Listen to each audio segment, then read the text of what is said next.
Hello दोस्तों, UPSC वाला के इस यूट्यूब चैनल में आप सबका बहुत बहुत स्वागत है। और मैं डॉक्टर सलीम आज आप लोगों को विज्ञान और प्रौद्योगिकी से जुड़ी हुई 2022 वर्ष 2022 की जितनी भी महत्वपूर्ण घटनाएं हैं उसका एक कंप्लीट रिव्यू, कंप्लीट वीडियो मैं आपके सामने लेकर हाजिर हुआ हूं। और ये वीडियो दो भागों में है। पहले भाग में हम लोग स्पेस यानी कि अंतरिक्ष प्रौद्योगिकी से जुड़े हुए मामलों पर चर्चा करेंगे। जो भी करंट अफेयर है उनको मैं डिटेल में आप लोगों को समझाऊंगा, जिससे कि आप लोगों को आसान भाषा में सारा का सारा करंट अफेयर साल भर का कंप्लीट हो जाए, पूरी तरीके से तैयार हो जाए। और उसके बाद दूसरे वीडियो में जो भी और भी प्रौद्योगिकी हैं, जैसे जैव प्रौद्योगिकी है, डिफेंस है या और भी चीजें हैं, तो उनको हम लोग डिस्कस करेंगे। तो हम लोग बिल्कुल स्टार्ट करते हैं अंतरिक्ष प्रौद्योगिकी से, यानी कि अंतरिक्ष प्रौद्योगिकी से जुड़े हुए जो भी महत्वपूर्ण घटनाएं 2022 में हुई उनसे स्टार्ट करते हैं। बहुत ही मजा आने वाला है, बहुत इंटरेस्टिंग। पूरी आप लोगों को पूरी तरीके से मेरी कोशिश है कि पूरी तरीके से इस वीडियो को इस तरह से मैं कंप्लीट कर दूं कि आपको किसी और चीज को देखने की जरूरत ना पड़े, किसी दूसरे स्टडी मटेरियल पर जाने की जरूरत ना पड़े करंट अफेयर को लेकर। ठीक है, तो चलिए हम लोग स्टार्ट करते हैं। और सबसे पहली न्यूज हम लेंगे, जो सबसे पहली घटना हम लोग डिस्कस करेंगे, वो है भारत का पहला निजी प्रक्षेपण यान। भारत का पहला निजी प्रक्षेपण यान, यानी कि अभी तक जो भारत में जो भी प्रक्षेपण होते थे, जो भी सैटेलाइट लॉन्च किए जाते थे, जो भी लॉन्च व्हीकल्स यानी कि प्रक्षेपण यान जो है वो भेजे जाते थे, वो इसरो के होते थे। इसरो के होते थे, जो कि एक तरीके से कह सकते हैं सरकारी एजेंसी है, सरकारी संस्था है। लेकिन भारत में पहली बार ऐसा हुआ है कि किसी निजी संस्था ने अपने रॉकेट को लॉन्च किया है, अपने रॉकेट को प्रक्षेपित किया है। तो ये एक ऐतिहासिक घटना है, एक बहुत बड़ी ऐतिहासिक घटना है, जिसको पहली बार किया गया है अंतरिक्ष प्रौद्योगिकी। और किसने ये काम किया है, कौन सा ऐसा प्राइवेट कंपनी है, कौन सी ऐसी निजी संस्था है जिसने अपने रॉकेट को भारत में लॉन्च किया है, तो उसका नाम है स्काई रूट एरोस्पेस। क्या नाम है? Skyroot Aerospace. ये सब सारी चीजें आप लोग नोट भी करते चलिएगा। ठीक है, बहुत अच्छे से इसको समझने की कोशिश करिए और साथ ही साथ एक एक पॉइंट नोट भी करते चलिए। तो अंतरिक्ष प्रौद्योगिकी स्टार्टअप स्काई रूट एरोस्पेस, ये वो प्राइवेट कंपनी है, ये वो प्राइवेट संस्था है जिसने अपना पहली बार भारत में अपना रॉकेट लॉन्च किया है, अपना रॉकेट जो है वो प्रक्षेपित किया है। भारत के पहले निजी तौर पर विकसित रॉकेट, और इस कंपनी के इस रॉकेट को जिसको प्रक्षेपित किया गया है उसका नाम रॉकेट विक्रम एस है। ठीक है, और इस पूरे मिशन का जो नाम दिया गया है वो है प्रारंभ। ठीक है, तो ये तीन चीजें हमेशा याद रखिएगा। कौन सी कंपनी है जिसने अपना, इस पर क्वेश्चन बन सकता है कि इस कौन सी ऐसी कंपनी है जिसने अपना पहला रॉकेट, भारत में पहला निजी रॉकेट जो है लॉन्च किया है, उसको प्रक्षेपित किया है। तो स्काई रूट एरोस्पेस नाम है। रॉकेट का नाम क्या है, जो प्रक्षेपण यान था उसका नाम क्या है, तो वो रॉकेट विक्रम एस नाम दिया गया है उस रॉकेट का। और साथ ही साथ इस पूरे मिशन को जो नाम दिया गया था वो प्रारंभ दिया गया था। ठीक है, इसे कब किया गया? 18 नवंबर 2022 को इसे प्रक्षेपित किया गया। ये पूरी तरीके से सफल रहा।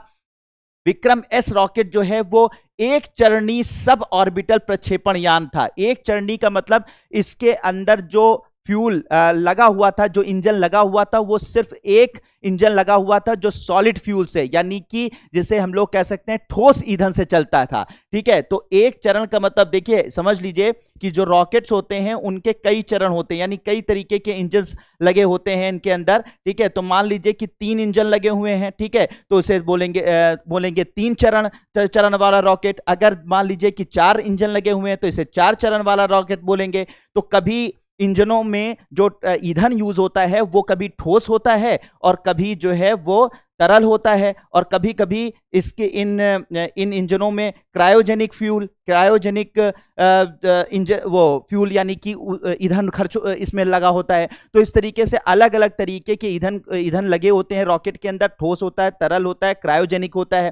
ठीक है, तो ठोस ईंधन इसके अंदर जो हमने यूज किया है, जो ईंधन उपयोग किया है वो ठोस ईंधन उपयोग किया है, और सिर्फ एक ही चरण है, यानी सिर्फ एक ही इंजन लगा हुआ है। ठीक है, एक ही इंजन लगा हुआ है, इसमें 4 इंजन या 3 इंजन या 2 इंजन नहीं लगे हुए हैं। तो इसको कहा जाता है कि ये एक चरणी है, यानी सिर्फ एक चरण है, और साथ ही साथ किससे चलता है? ये ठोस ईंधन से चलता है। ठीक है, ठोस ईंधन से चलता है। सब ऑर्बिटल प्रक्षेपण यान है। सब ऑर्बिटल प्रक्षेपण यान का मतलब भी समझ लीजिए, ये अक्सर लोगों को नहीं समझ में आता। तो सब ऑर्बिटल प्रक्षेपण यान का मतलब ये होता है कि अगर हमने किसी रॉकेट को यहां से प्रक्षेपित किया और ये रॉकेट गया और पूरी पृथ्वी का चक्कर लगा दिया, एक ऑर्बिट में पहुंचकर एक पूरी पृथ्वी का चक्कर लगाने में सफल रहा, तो इसे बोलते हैं ऑर्बिटल प्रक्षेपण यान। ठीक है, ऑर्बिटल प्रक्षेपण जो गया और इसकी कक्षा में, यानी कि पृथ्वी की कक्षा में, पृथ्वी के की अंतरिक्ष की कक्षा में लगभग जो है एक चक्कर या दो चक्कर या बहुत सारे चक्कर लगाता है,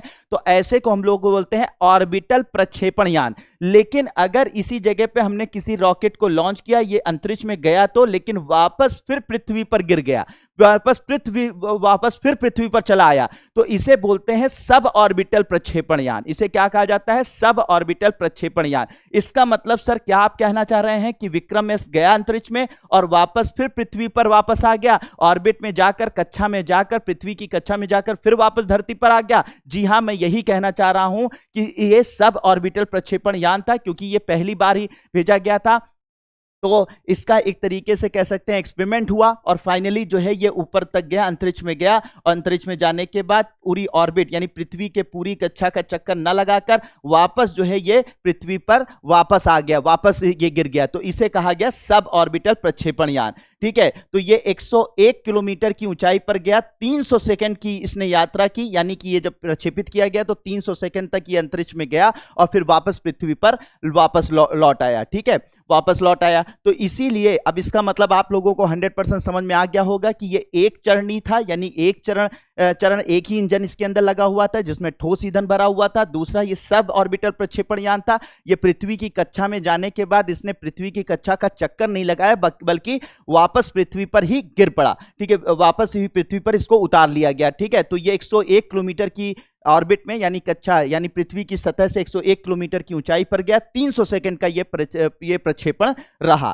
ठीक है, प्रारंभ मिशन और विक्रम एस रॉकेट को हैदराबाद स्थित स्टार्टअप भारतीय अंतरिक्ष अनुसंधान तथा भारतीय राष्ट्रीय अंतरिक्ष संवर्धन और प्राधिकरण केंद्र यानी कि व्यापक समर्थन से विकसित किया गया है। तो ये जो प्रारंभ मिशन था, ये सीधी सी बात है, जो प्रारंभ मिशन में विक्रम एस को रॉकेट को लॉन्च किया गया, यह हैदराबाद स्थित स्टार्टअप जिसका नाम हम लोगों ने स्काई रूट एरोस्पेस देखा था, उसका ये काम था। साथ ही साथ इसरो ने इसमें मदद की पूरी, और साथ ही साथ भारतीय राष्ट्रीय अंतरिक्ष संवर्धन और प्राधिकरण केंद्र इन स्पेस के व्यापक समर्थन के साथ इसको विकसित किया गया। ठीक है, अब मामला आता है कि इंडियन स्पेस टेक्नोलॉजी, ये आपको समझ में आ गया कि भारत का पहला निजी प्रक्षेपण यान क्या था। तो भारत का पहला निजी प्रक्षेपण यान आपको 100% समझ में आ गया होगा क्या था और इसके क्या मतलब रूप था और क्या इसने वहां पर किया, कितनी ऊंचाई तक गया और कैसे ये वापस पृथ्वी पर आ गया। तो ये पूरी तरीके से सफल माना गया। अब इस तरीके के और भी मिशन, प्राइवेट मिशन जो है वो फ्यूचर में भेजे जाएंगे। ठीक है, तो ये एक ऐतिहासिक घटना थी जिसके बारे में मैंने आपको बताया। इसके अलावा जो है एक प्राइवेट कंपनी, स्पेस की प्राइवेट कंपनी, अंतरिक्ष से जुड़ी हुई प्राइवेट निजी कंपनी स्टार्टअप जो है, उसने अपना खुद का एक सैटेलाइट बनाया और सैटेलाइट जो है उसको लॉन्च किया और उस लॉन्च किया। ये भी एक ऐतिहासिक घटना थी। ठीक है, और ये जो Indian space technology startup pixel, इसको भी नोट कर लीजिएगा, ये भी एक कंपनी है। जैसे स्काई रूट जो है एक प्राइवेट कंपनी है, उसी तरीके से पिक्सल भी एक प्राइवेट कंपनी है। ठीक है, पिक्सल भी कंप्लीट है। इसने अपना पूर्ण विकसित सैटेलाइट लॉन्च किया है, ठीक है, जिसमें हाई रेजोल्यूशन के कैमरे लगे हुए हैं और जो पृथ्वी की कक्षा में पहुंचकर पृथ्वी के बारे में जानकारियां इकट्ठा करेगा, पृथ्वी की फोटोग्राफी करेगा। ठीक है, तो इस सैटेलाइट को जो लॉन्च किया गया था, वो सैटेलाइट को जो है वो केप कैनवेरल से लॉन्च किया गया, स्पेस एक्स फाल्कन 9 से, यानी कि जो स्पेस एक्स कंपनी है अमेरिका की, उसके फाल्कन 9 रॉकेट से इसे लॉन्च किया गया था। और इसका नाम था, इस सैटेलाइट का नाम था शकुंतला, या इसका दूसरा नाम जो था वो पिक्सल TD2 कहा गया। तो पिक्सल कंपनी भी एक स्टार्टअप कंपनी है, भारतीय स्टार्टअप कंपनी है, जिसने जो है वो स्काई रूट, जैसे स्काई रूट ने क्या किया, रॉकेट लॉन्च किया, और इसने क्या लॉन्च किया, पिक्सल ने क्या लॉन्च किया, सैटेलाइट लॉन्च किया। दोनों में डिफरेंस है, ठीक है। ये रॉकेट है जो कि सैटेलाइट को लेकर जाता है, ठीक है, और ये इसने स्टार्टअप जो कंपनी पिक्सल है, इसने सैटेलाइट लॉन्च किया। किसकी मदद से लॉन्च किया? इसने स्पेस एक्स कंपनी के फाल्कन 9 रॉकेट की मदद से इस सैटेलाइट को हमारे उसमें ऑर्बिट में पृथ्वी की कक्षा में भेजा। और इस सैटेलाइट का नाम क्या था पिक्सल कंपनी के का? पिक्सल TD2 नाम था, और दूसरा जो इसका नाम दिया गया था शकुंतला। तो याद रखिए, किसी भी एग्जाम में आपसे पूछा जा सकता है शकुंतला क्या है। तो शकुंतला अगर आपसे पूछा जाए तो आप बताइए कि शकुंतला भारत की एक निजी कंपनी पिक्सल द्वारा बनाया गया सैटेलाइट है, जिसको स्पेस एक्स फाल्कन 9 के से भेजा गया, ठीक है। और इसमें बहुत सारे कैमरे लगे हुए थे जो पृथ्वी की जानकारी अपनी कैमरों की मदद से, कैमरे की फोटोग्राफी की मदद से इकट्ठा करने का इसका कार्यक्रम है, इसका फ्यूचर में इसका काम है। तो होप कि ये दोनों चीजें आप लोगों को 100% समझ में आ गई होंगी। अब बात होगी नेक्स्ट जानकारी की तरफ। तो PSLV C54 की बात की जाए, ये PSLV का मतलब होता है पोलर सैटेलाइट लॉन्च व्हीकल, इसे बोलते हैं, इसका फुल फॉर्म होता है, यानी कि ये ध्रुवीय उपग्रह प्रक्षेपण यान के नाम से जाना जाता है। ध्रुवीय उपग्रह प्रक्षेपण यान के नाम से जाना जाता है। तो ये भारत के पास देखिए 3 तरीके की चीजें हैं। PSLV है, पोलर सैटेलाइट लॉन्च व्हीकल से बोलते हैं, ठीक है, ध्रुवीय उपग्रह प्रक्षेपण यान। दूसरा भारत के पास जो यान है यानी कि रॉकेट है, वो है GSLV, जियो सिंक्रोनस सैटेलाइट लॉन्च व्हीकल, ठीक है, यानी कि इसे हिंदी में बोलते हैं इसको भूतुल्यकालिक उपग्रह प्रक्षेपण यान। और तीसरा जो भारत बना रहा है वो RLV है, रीयूजेबल लॉन्च व्हीकल, पुनः प्रयोज्य प्रक्षेपण यान। और साथ ही साथ एक अभी और टेस्ट किया है, वो है SSLV, ठीक है, एक स्मॉल सैटेलाइट लॉन्च व्हीकल, ठीक है, यानी कि ये लघु उपग्रह प्रक्षेपण यान है, ठीक है। तो इस तरीके के हमारे पास यान है, हमारे पास रॉकेट है। किसके पास रॉकेट है? इसरो के पास, यानी भारत के इसरो के पास ये रॉकेट है। तो इसमें PSLV जो है उसका C54 यानी कि रॉकेट का नाम है, मतलब इसका नंबर है C54, इसको लॉन्च किया गया। इसको कब लॉन्च किया गया? 26 नवंबर 2022 को लॉन्च किया गया। कब लॉन्च किया गया? 26 नवंबर 2022 को लॉन्च किया गया, ठीक है। और इस लॉन्च में क्या क्या भेजा गया, इस रॉकेट की मदद से, इस लॉन्च व्हीकल की मदद से क्या क्या भेजा गया? तो इसकी मदद से जो है अमेरिकी उपग्रहों को भेजा गया। अमेरिकी उपग्रहों, कौन से अमेरिकी उपग्रहों को भेजा गया? एस्ट्रोकास्ट नाम के अमेरिकी उपग्रहों को भेजा गया। ये इंटरनेट ऑफ थिंग्स पर तकनीक पर काम करने वाले हैं। अब इंटरनेट ऑफ थिंग्स क्या होता है? इंटरनेट ऑफ थिंग्स का मतलब यह होता है कि जब आप इंटरनेट के जरिए हर काम कर सकें, ठीक है। मान लीजिए आप यहां से बैठे बैठे, मान लीजिए मैं यहां पर बैठे बैठे अपने घर की लाइट्स को बंद कर दूं इंटरनेट के जरिए, ठीक है, या अपने घर में लगे कैमरे को एक जगह से दूसरी जगह मूव कराकर देख लूं कि मेरे घर में क्या हो रहा है। या मैं अपने ऑफिस में जा रहा हूं, ठीक है, ऑफिस में जा रहा हूं और रास्ते में जाम में मैं फंस गया हूं, तो मैं मैसेज डाल दूं अपने ऑफिस के स्टाफ को कि मुझे लेट हो जाएगा, मैं जाम में फंस गया हूं, इंटरनेट के जरिए, ठीक है, इंटरनेट के जरिए। या अपने घर के पूरे घर की लाइटें जली हुई छोड़कर मैं चला आया, लेकिन मुझे रास्ते में याद आया तो मैंने इंटरनेट के जरिए क्या किया कि वहां पर कमांड भेजा और उसकी वजह से मेरे घर की सारी लाइटें जो है बुझ गई। तो जब आप इंटरनेट के जरिए अपनी पूरे दिन भर में जो भी गतिविधियां होती हैं उनको जब कंट्रोल करते हैं, ठीक है, तो उसे इंटरनेट ऑफ थिंग्स के नाम से जानते हैं, ठीक है। तो इंटरनेट ऑफ थिंग्स में की जो गतिविधियां हैं उनको कंट्रोल करने का, उनमें मदद करने का काम कौन करेगा? Astrocast satellite. और ये जो एस्ट्रोकास्ट सैटेलाइट है ये कहां का है? अमेरिका का। किसने भेजा इसको अंतरिक्ष में? PSLV C54 ने, भारत के PSLV C54 ने भेजा, ठीक है। अब दूसरी बात, अर्थ ऑब्जर्वेशनल सैटेलाइट 6, ठीक है, और कौन सा सैटेलाइट भेजा गया?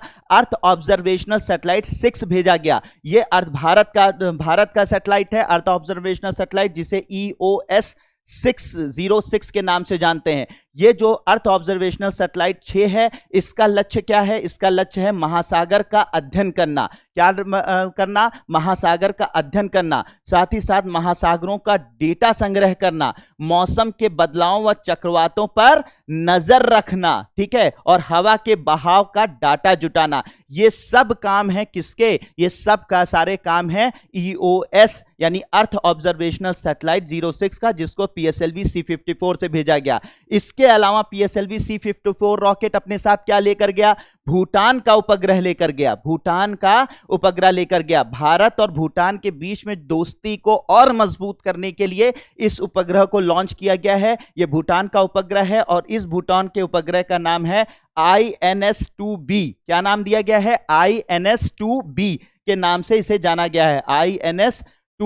INS-2B, ठीक है, के नाम से इसे जाना गया है। और ये वहां के जो वहां पर भूटान के जो प्राकृतिक चीजें हैं उनका जो है उनके बारे में अध्ययन करेगा, उनके बारे में डाटा संग्रह करेगा, ठीक है। इसे भूटान और बेंगलुरु के UR राव उपग्रह केंद्र ने तैयार किया है। फिर इसके बाद और कौन सा सैटेलाइट पीएसएलवी C-54 अपने साथ ये रॉकेट लेकर गया? ठीक है, आनंद और थायबोल्ट भारतीय उपग्रह लेकर गया। अब ये जो आनंद नाम का जो उपग्रह है, ये आनंद पिक्सल कंपनी का, वही पिक्सल कंपनी, ठीक है, अभी जो इसको जिसके पहले हमने बात की थी, जो निजी कंपनी है, तो भारत की एक निजी कंपनी पिक्सल है, उसी का एक सैटेलाइट है आनंद। इसको भी पीएसएलवी C-54 अपने साथ लेकर गया, ठीक है, लेकर गया। इसके अलावा स्टार्टअप ध्रुव स्पेस एक स्टार्टअप और है, मतलब भारत में बहुत सारे प्राइवेट प्लेयर जो हैं वो काम कर रहे हैं। भारत में बहुत सारे प्राइवेट कंपनियां जो हैं वो अब उपग्रहों को लॉन्च कर रही हैं, उपग्रह प्रक्षेपण यानों को बना रही हैं, ठीक है। तो उसमें से कई कंपनियां हैं जो बहुत अच्छा काम कर रही हैं, जिसमें से पिक्सल है, ध्रुव स्पेस है, अग्निकुल है, ये सारे मिलकर काम, ये सारे के सारे अलग अलग कंपनियां हैं और ये जो है रॉकेट को लॉन्च कर रही हैं, सैटेलाइट लॉन्च कर रही हैं। तो इस तरीके की एक कंपनी पिक्सल के बारे में आप पहले से ही जानते हैं, उसने एक नया अभी सैटेलाइट भेजा है पीएसएलवी C-54 से, जिसका नाम है आनंद, ठीक है। और साथ ही साथ एक स्टार्टअप, एक कंपनी और है जिसका नाम है ध्रुव स्पेस। भारत का ध्रुव स्पेस भारत की ही कंपनी है और इस ध्रुव स्पेस ने 2 उपग्रह थायाबोल्ट 1 और थायाबोल्ट 2 को लॉन्च किया है। थायाबोल्ट 1 और थायाबोल्ट 2 को लॉन्च किया है, ठीक है, जिसका वजन 1.45 किलो का था। ये नैनो सैटेलाइट कहलाता है। इतने छोटे सैटेलाइट को क्या कहा जाता है? नैनो सैटेलाइट के नाम से जाना जाता है। नैनो सैटेलाइट के नाम से इन्हें जाना जाता है, ठीक है। तो थायाबोल्ट नाम का थायाबोल्ट 1 और 2 को ध्रुव स्पेस का ये सैटेलाइट, इसको भी पीएसएलवी C-54 से भेजा गया। तो मैंने आपको बता दिया कि ये पीएसएलवी C-54 अभी हाल में 26 नवंबर 2022 को छोड़ा गया और इसने कौन कौन से सैटेलाइट अपने साथ ये लेकर गया। तो होप कि आप लोगों ने अच्छे से नोट भी कर लिया होगा और बहुत अच्छे से क्लियर भी हो रहा होगा। बिल्कुल क्लियर हो रहा है तो वीडियो में कमेंट जरूर करें, ठीक है। मैं बहुत आराम से इसको बताने की कोशिश कर रहा हूं जिससे कि आपको एक एक बात क्लियर होती चले, ठीक है। तो इसे कमेंट जरूर करें अगर अच्छे से क्लियर हो रहा है। आपके कमेंट हम लोगों के लिए मोटिवेशन का काम करते हैं।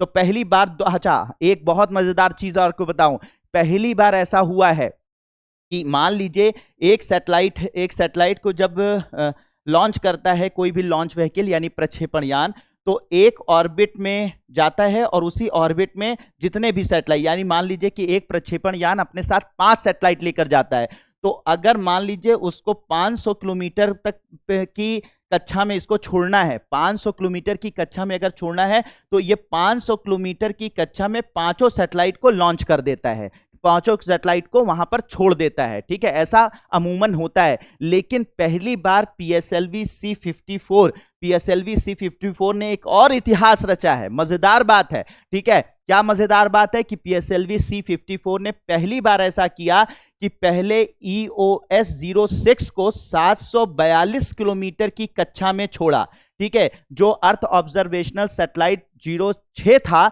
उसको पहले 742 किलोमीटर की लो अर्थ ऑर्बिट में यानी कि निम्न भू कक्षा में छोड़ा। 742 किलोमीटर की कक्षा में, पृथ्वी की सतह से 742 किलोमीटर की कक्षा में छोड़ा और उसके बाद, ठीक है, ऑर्बिट चेंज थ्रस्टर की मदद से, ऑर्बिट चेंज थ्रस्टर टेक्नोलॉजी की मदद से, तकनीक की मदद से ये वापस जो है, वापस जो बचे हुए जितने सैटेलाइट थे उनको जो है वो 528 किलोमीटर की ऑर्बिट में कक्षा में छोड़ा। तो पहले ये 742 किलोमीटर की कक्षा में इसने इस PSLV C-54 ने सैटेलाइट्स को छोड़ा, ठीक है, सैटेलाइट को छोड़ा। कौन सा सैटेलाइट? EOS-06 को छोड़ा 742 किलोमीटर की ऑर्बिट में और कक्षा में, और उसके बाद वापस जो है 528 किलोमीटर की ऑर्बिट में जो बचे हुए जो अभी हम लोगों ने डिस्कस किए, ये सारे के सारे जो बचे हुए अमेरिकी उपग्रह था, साथ ही साथ भूटान का उपग्रह था, आनंद, थाईबोल्ट, ये सारे के सारे उपग्रहों को इसने वापस 528 किलोमीटर की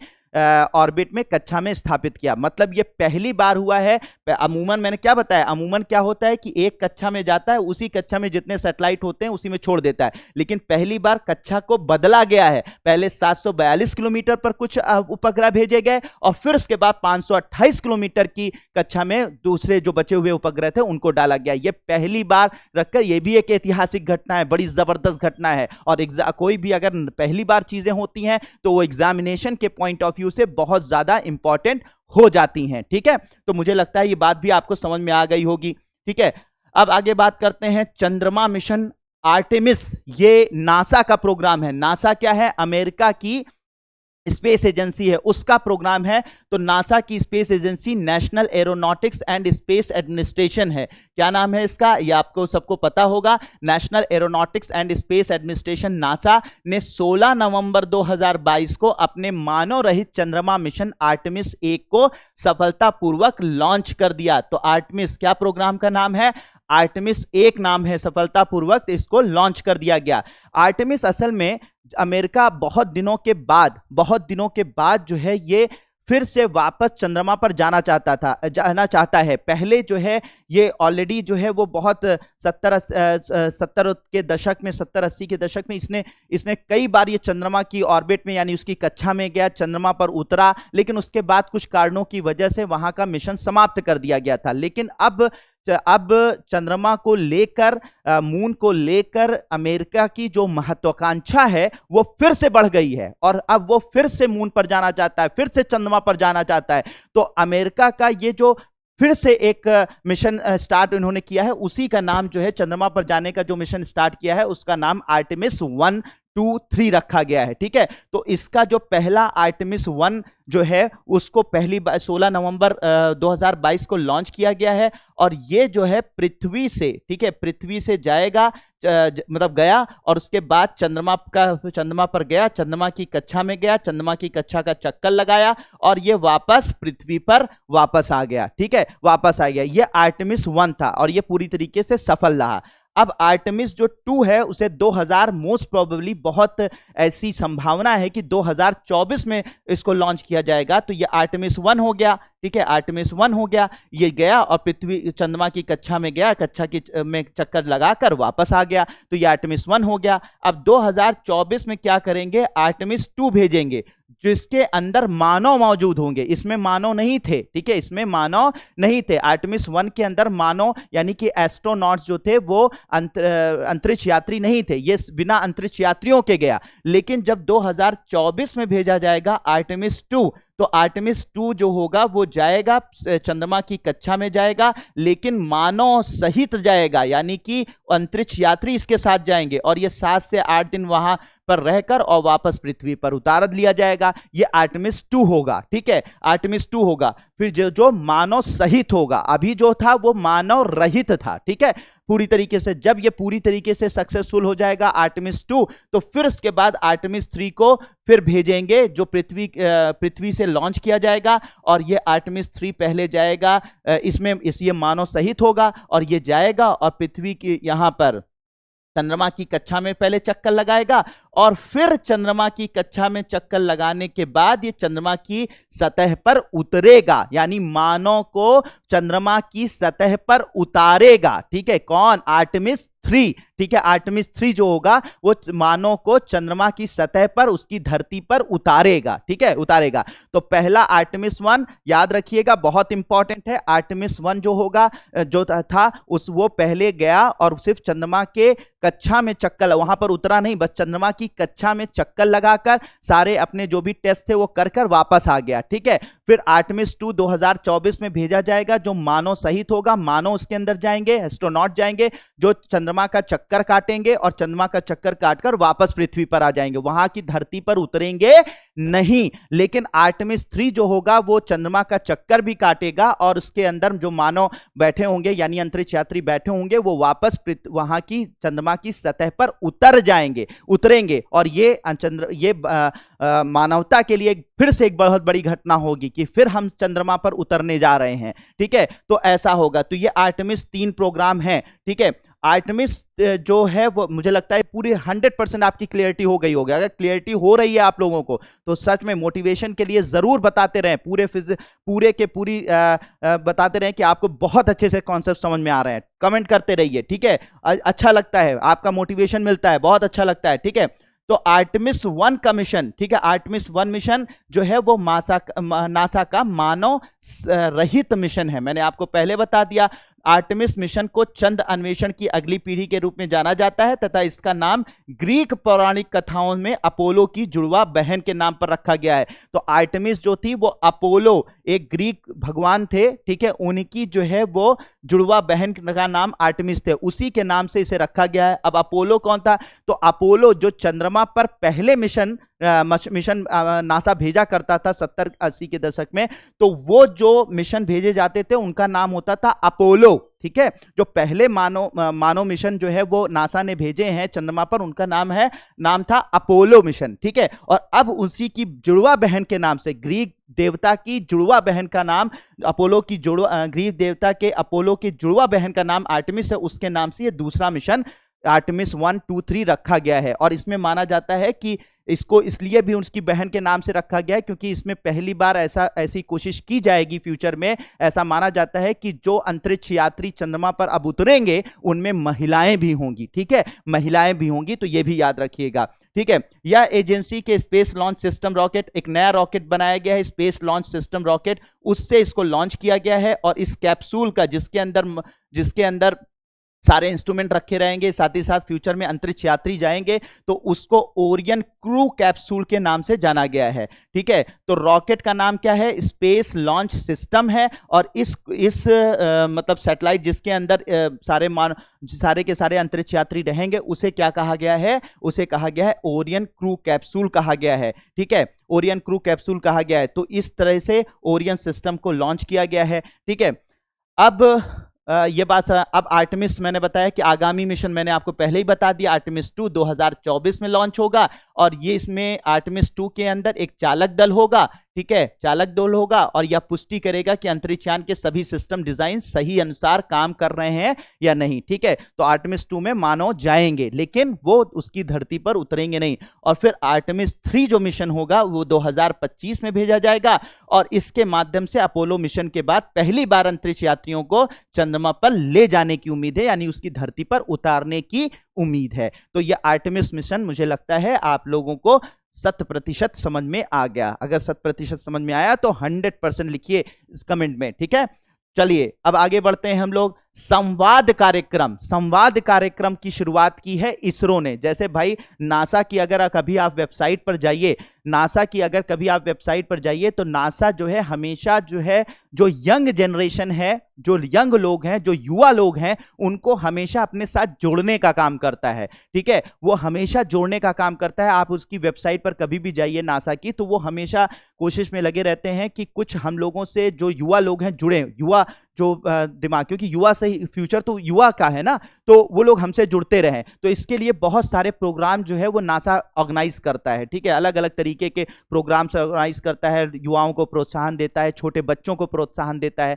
तो ये इस चीज की कमी जब इसरो ने महसूस की कि हमसे युवा नहीं जुड़ रहे हैं, हमसे छोटे बच्चे नहीं जुड़ रहे हैं और फ्यूचर इन्हीं का है, तो इसलिए ये पहली बार एक पहल की गई है इसरो की तरफ से कि हमारे साथ भी युवा जुड़े, हमारे साथ भी बच्चे जुड़े। तो इसके लिए पहली जो पहल की गई है उसका नाम है संवाद कार्यक्रम। ठीक है, याद रखिएगा, पूछा जा सकता है संवाद कार्यक्रम क्या है। तो उस स्कूली छात्रों के बीच अंतरिक्ष अनुसंधान को प्रोत्साहन देने के लिए इस संवाद कार्यक्रम का बेंगलुरु केंद्र पर, इनके इसरो के बेंगलुरु केंद्र पर संवाद कार्यक्रम जो है उसको ऑर्गेनाइज किया गया है और इसमें बहुत सारे बच्चों को बुलाया जा रहा है, बातचीत की जा रही है और साथ ही साथ उनको लैब्स वगैरह, वहां पर जो भी प्रयोगशालाएं वगैरह हैं उन सबको दिखाया जा रहा है अंतरिक्ष के प्रति रुचि बढ़ाने के लिए, क्योंकि भैया दूसरी पीढ़ी भी तो आनी चाहिए जो इसके साथ जुड़ सके। ठीक है, अब पता लगा आज के वैज्ञानिक बहुत अच्छे काम कर रहे हैं, हमारी पिछली जो आने वाली पीढ़ी है उसे पता ही कुछ ना चले तो कैसे काम चलेगा ना। तो इसको जोड़ने के लिए संवाद कार्यक्रम की शुरुआत की गई है।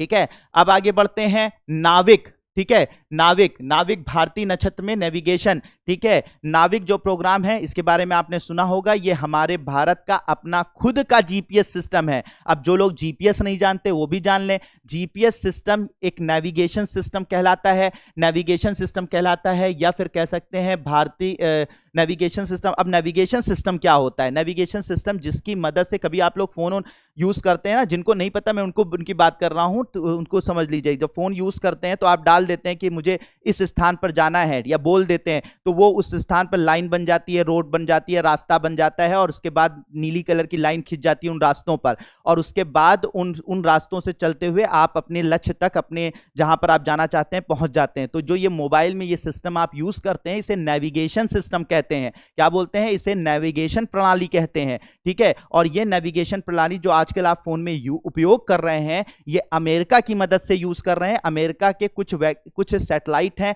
कुछ सैटेलाइट हैं जो कि पूरी पृथ्वी को चारों तरफ से घेरे हुए हैं और उन्हीं से हमारा मोबाइल कनेक्ट रहता है। और उन सैटेलाइटों का जो पूरा का पूरा सिस्टम है उसे जीपीएस कहा जाता है, ग्लोबल पोजिशनिंग सिस्टम कहा जाता है।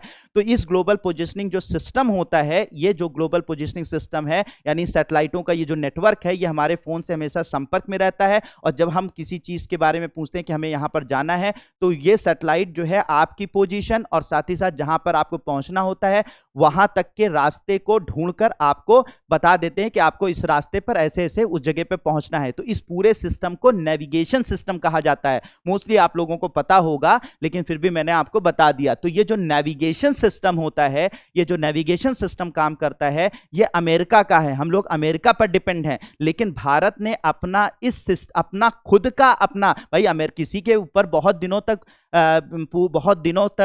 कह सकते हैं ना कि डिपेंडेंसी सही बात नहीं होती। बहुत दिनों तक दूसरों पर निर्भरता बहुत अच्छी बात नहीं होती है। निर्भरता कभी कभी बहुत खतरनाक रूप ले लेती है। ठीक है, हमारे साथ भी बहुत सारी ऐसी घटनाएं हुई थी। ठीक है, आप लोगों ने पढ़ा भी होगा, या फिर कारगिल युद्ध की मैं बात कर रहा हूं जहां पर अमेरिका ने माना जाता है कि जीपीएस सिस्टम यानी कि इस नेविगेशन सिस्टम को देने से मना कर दिया था, जिसकी वजह से हमारे फाइटर प्लेन्स जो हैं वो सही ढंग से उड़ान नहीं भर पाए थे और जो है वो कारगिल युद्ध में हमें काफी नुकसान हो गया था। तो अब ऐसा नुकसान भविष्य में ना हो, हम अमेरिका पर निर्भर ना रहें, इसलिए हमने अपना खुद का एक सिस्टम बनाया है जिसका नाम नाविक रखा है। ठीक है, भारतीय नक्षत्र में नेविगेशन के नाम से इसे कहा गया है, नेविगेशन विथ इंडियन कॉन्स्टलेशन के नाम से इसे जाना जाता है। तो भारत ने अपना खुद का एक सिस्टम बनाया है और उसे ही हम लोग नाविक के नाम से जानते हैं, या इसका दूसरा नाम जो है वो इरनस है। ठीक है, इरनस के नाम से इसे जानते हैं। तो ये जो नेविगेशन सिस्टम है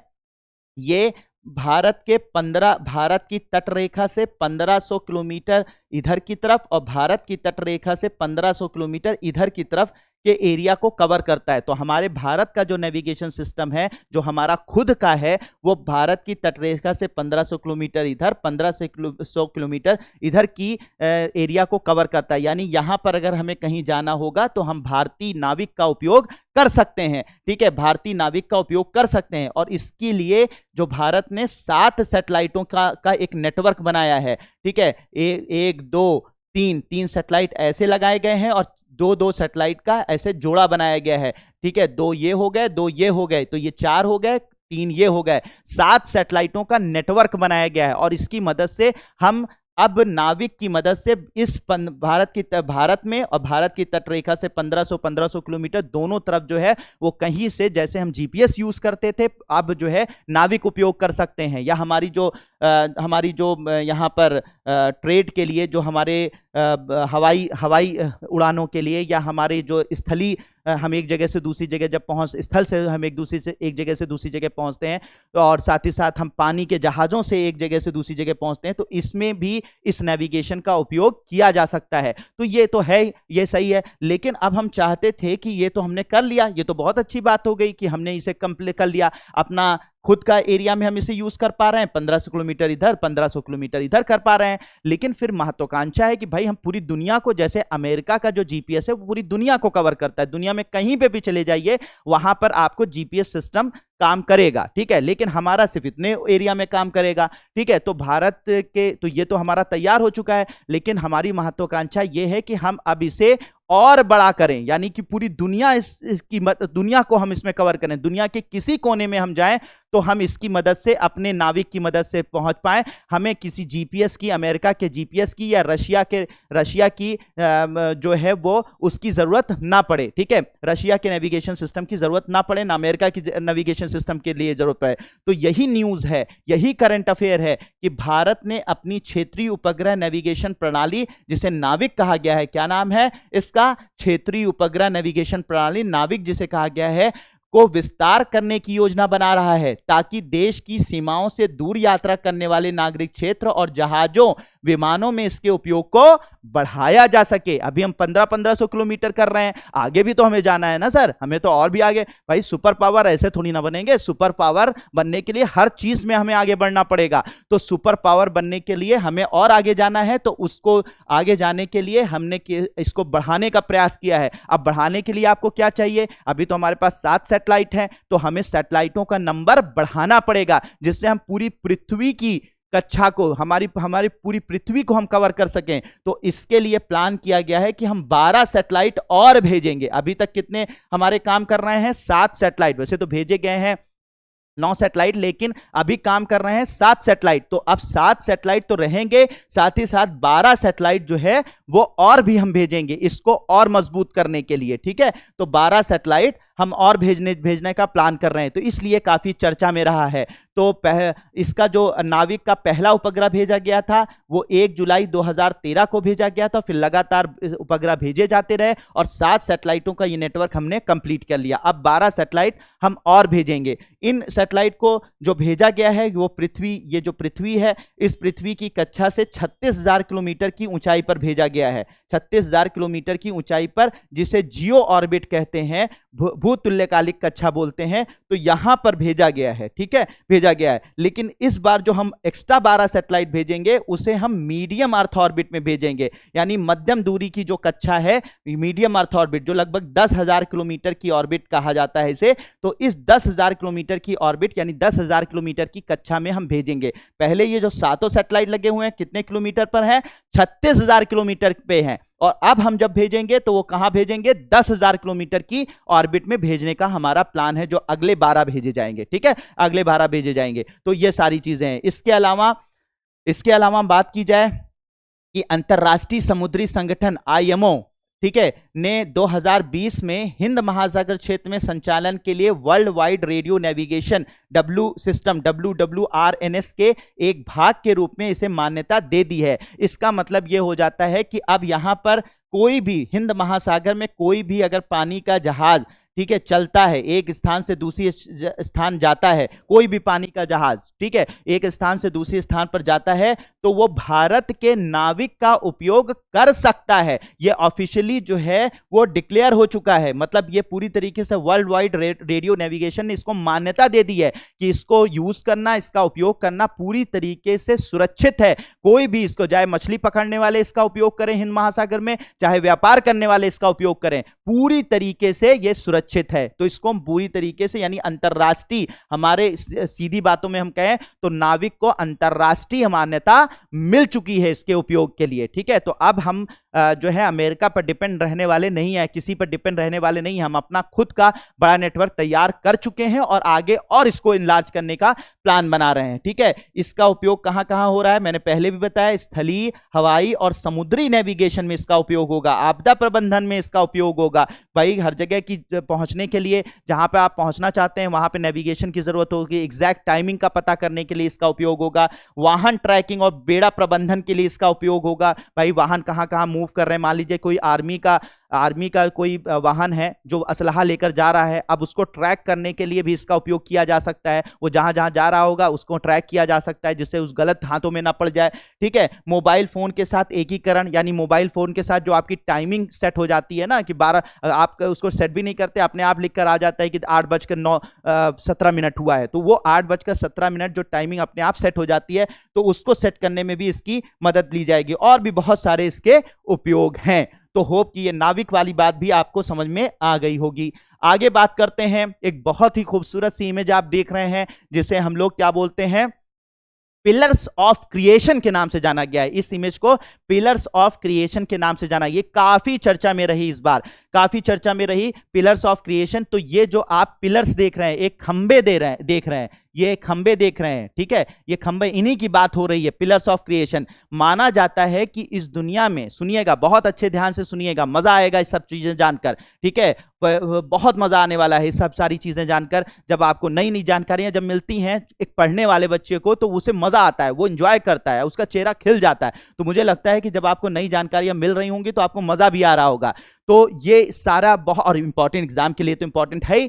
तो सीधी सी बात ये है कि ये जो पिलर्स ऑफ क्रिएशन क्या है, ये पिलर्स ऑफ क्रिएशन असल में नेबुला आप समझते हैं, जब कोई स्टार होता है, कोई भी तारा होता है, तो तारा जो है वो गैस और धूल, ठीक है, गैस और धूल के बादलों से बनता है, गैस और धूल के बादलों से एक तारे का निर्माण होता है। तो जो गैस और धूल के जो बादल होते हैं उन्हें नेब्यूला कहा जाता है। माना जाता है ये वो बर्थ प्लेस ऑफ स्टार, यानी तारों का जन्म स्थल होता है। क्या होता है ये? तारों का जन्म स्थल होता है। क्या उसे बोलते हैं? नेबुला बोलते हैं। तो ये जो तस्वीर आपको दिख रही है, ये एक इसी तरीके के नेबुला की है जहां पे तारों का जन्म होता है, और इस नेबुला को नाम दिया गया है ईगल नेबुला। ईगल नेबुला, तो मैंने क्या बताया, तारों का जन्म जहां होता है उसे क्या बोलते हैं? नेबुला कहते हैं, ठीक है, और नेबुला कहते हैं। तो तारों के जन्म स्थान को नेबुला कहते हैं, और ये जो तस्वीर आप देख रहे हैं ये इसी तरीके के नेबुला की है जहां पर तारों का जन्म हो रहा है, और इसका नाम ईगल नेबुला है, ठीक है, ईगल नेबुला है। और इस ईगल नेबुला के अंदर ये पिलर्स देखे गए हैं, ये पिलर्स देखे गए हैं, ये खंबे देखे गए हैं। ये असल में खंबे क्या हैं?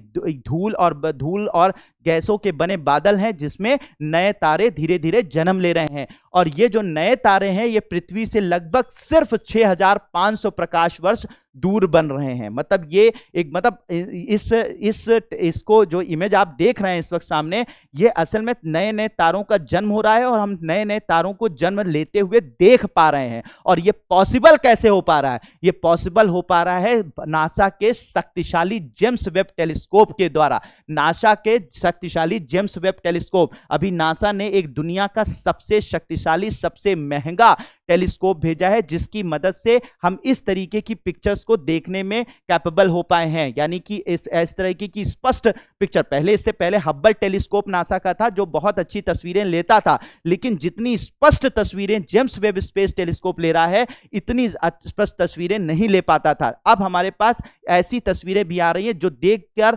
मतलब पूरा मानवता जो है वो हिल जा रही है कि ये हमारा जो स्पेस है, जो हमारा अंतरिक्ष है, इतना ज्यादा खूबसूरत है, इतना ज्यादा ब्यूटीफुल है, ठीक है। तो ये देखिए, आप खुद इमेजिन करिए कि तारा, सूर्य एक तारा है, ठीक है, और ऐसे अरबों खरबों तारों को जन्म दे रहे हैं ये 3 खंबे, ठीक है, 3 खंबे यहीं से जन्म ले रहे हैं बहुत सारे अरबों खरबों तारे। और कहां जन्म ले रहे हैं? 6000, पृथ्वी से सिर्फ 6500 प्रकाश वर्ष दूर बन रहे हैं, सिर्फ मतलब 6500 प्रकाश। और अगर अंतरिक्षी हिसाब से देखें तो 6500 प्रकाश वर्ष दूर बहुत लंबी दूरी नहीं, अगर अंतरिक्ष के परिप्रेक्ष्य में देखें। वैसे तो इसको पहुंचने में तो मतलब मानव पहुंच भी पाएगा कि नहीं पहुंच पाएगा, अभी आज के तकनीक से ये पॉसिबल नहीं है कि वो पहुंच पाए इतनी आसानी से, क्योंकि 3 लाख किलोमीटर पर सेकेंड, एक सेकेंड में 3 लाख किलोमीटर प्रकाश चलता है। अगर साल भर प्रकाश चले, यानी 3 लाख किलोमीटर पर सेकेंड के हिसाब से प्रकाश चलता है, और अगर वो प्रकाश लगातार 1 साल तक चलता रहे तो उसे बोलते हैं 1 प्रकाश वर्ष, ठीक है, उसे क्या बोलते हैं? 1 प्रकाश वर्ष, ठीक है। अब 6500 प्रकाश वर्ष दूर है। मतलब 6500 प्रकाश वर्ष का मतलब ये होगा कि अगर हम प्रकाश की मतलब लाइट की जो स्पीड होती है उससे चलना प्रारंभ करें तो 6500 साल लग जाएंगे हमें वहां पर पहुंचने में। लेकिन यह है अगर अंतरिक्षी हिसाब से देखें, क्योंकि अंतरिक्ष ब्रह्मांड हमारा बहुत बड़ा है, तो उस हिसाब से देखें तो ये बहुत दूरी नहीं होती है। ठीक है, नहीं होती है। अब बात करें इन पिलर्स को सबसे पहले किसने देखा था? हबल स्पेस टेलीस्कोप ने देखा था, लेकिन वो इतनी अच्छी क्लियर पिक्चर नहीं थी जितना कि क्लियर पिक्चर जो है वो जेम्स वेब टेलीस्कोप ने देखी है। सबसे पहली बार इन्हें 2014 में कैप्चर किया गया था, 1995 में और 2014 में कैप्चर किया गया था। लेकिन जो अब ये तस्वीरें हैं ये 2022 की हैं। ये 2022 की तस्वीर है जो किसने ली है? जेम्स वेब टेलीस्कोप ने ली है। ठीक है, तो ये अच्छा, तो सर इस तस्वीर से फायदा क्या होगा? हाँ, ये पूछ सकते हैं भाई, ये तस्वीर से क्या फायदा है? इस तस्वीर से ये फायदा है कि हमें पता चलेगा कि ये जो नेबुला होते हैं, इसमें जो गैस होते हैं, ये जो धूल के कण होते हैं, ठीक है, तो ये सारे कैसे तारों का निर्माण करते हैं, कैसे तारे बनते हैं इनसे। ठीक है, कौन कौन सी प्रक्रियाएं होती हैं जिनकी वजह से ये तारों का निर्माण होता है। अभी तो परिकल्पनाएं हैं, लेकिन इनका स्पष्ट जो है और स्पष्ट जो परिकल्पनाओं में और स्पष्टता और प्रूफ हमें मिल पाएगा जब हम इन सारे पिक्चर्स का अध्ययन करेंगे। तो ये जो आइकॉनिक पिलर है ये ईगल नेबुला का है और इसको केंद्र में स्थित है, जिसे मेसियर 16 के नाम से जाना गया है। इन पिलर्स को क्या नाम दिया गया? पिलर ऑफ क्रिएशन को किस नाम से जाना गया है? केंद्र में स्थित है, जिसे मेसियर 16 के नाम से भी जाना जाता है। इन्हें मेसियर 16 के नाम से भी जाना जाता है। ठीक है, अब बात कर लेते हैं सर कि जो इस फोटो को कैप्चर कर पाया, वो फोटो को कैप्चर करने वाला जो जेम्स वेब स्पेस टेलीस्कोप है वो कौन सा है? तो जेम्स वेब टेलीस्कोप आप ये देख रहे हैं, ये जेम्स वेब स्पेस टेलीस्कोप जिसके बारे में बात कर रहा था कि अभी तक धरती का सबसे पावरफुल स्पेस ये कह सकते हैं कि ये आपका टेलीस्कोप है। इससे ज्यादा पावरफुल टेलीस्कोप अभी तक पूरी दुनिया में किसी के पास नहीं है। ठीक है, तो जेम्स वेब स्पेस टेलीस्कोप की अगर बात की जाए तो ये टेलीस्कोप जो है वो नासा, नोट कर लीजिएगा, नासा, यूरोपीय अंतरिक्ष एजेंसी ईएसए और साथ ही साथ कनाडाई अंतरिक्ष एजेंसी के बीच में एक अंतरराष्ट्रीय सहयोग से बनाया गया है। यानी कि 3 एजेंसियां, नासा, यूरोपीय अंतरिक्ष एजेंसी और कनाडाई अंतरिक्ष एजेंसी ने इसमें इन्वेस्ट किया है, इस स्पेस टेलीस्कोप को बनाने में इन्वेस्ट किया है। जिसे कब भेजा गया? इसे दिसंबर 2021 में लॉन्च किया गया। यह वर्तमान में अंतरिक्ष में एक ऐसे बिंदु पर है जिसे सूर्य पृथ्वी का L2 लैग्रेंजियन पॉइंट कहते हैं, लैग्रेंज बिंदु कहा जाता है। तो इस वक्त वो कहां पर मौजूद है? लैग्रेंज बिंदु पर है। अब सर लैग्रेंज बिंदु क्या होता यह है कि ये हमारी पृथ्वी हो गई और ये हमारा सूर्य हो गया। ठीक है, ये हमारा सूर्य हो गया, तो ये हमारी पृथ्वी, ये हमारा सूर्य। तो सूर्य से लगभग 1.5 मिलियन किलोमीटर पर, यानी लगभग 15 लाख किलोमीटर दूरी पर एक ऐसी जगह होती है जिसे हम L1 या L2 पॉइंट बोलते हैं, लैग्रेंज बिंदु बोलते हैं। क्या बोलते हैं? लैग्रेंज बिंदु बोलते हैं। या लैग्रेंज बिंदु 1 होता है या लैग्रेंज बिंदु 2 होता है, इस तरह से और भी बिंदु होते हैं। तो पृथ्वी की सतह से लगभग 1.5 मिलियन किलोमीटर दूर यानी लगभग 15 लाख किलोमीटर दूरी पर एक ऐसा स्थान जहां पर पृथ्वी का गुरुत्वाकर्षण और सूर्य का गुरुत्वाकर्षण लगभग ऐसा हो जाता है कि जो भी चीज यहां पर डाली जाती है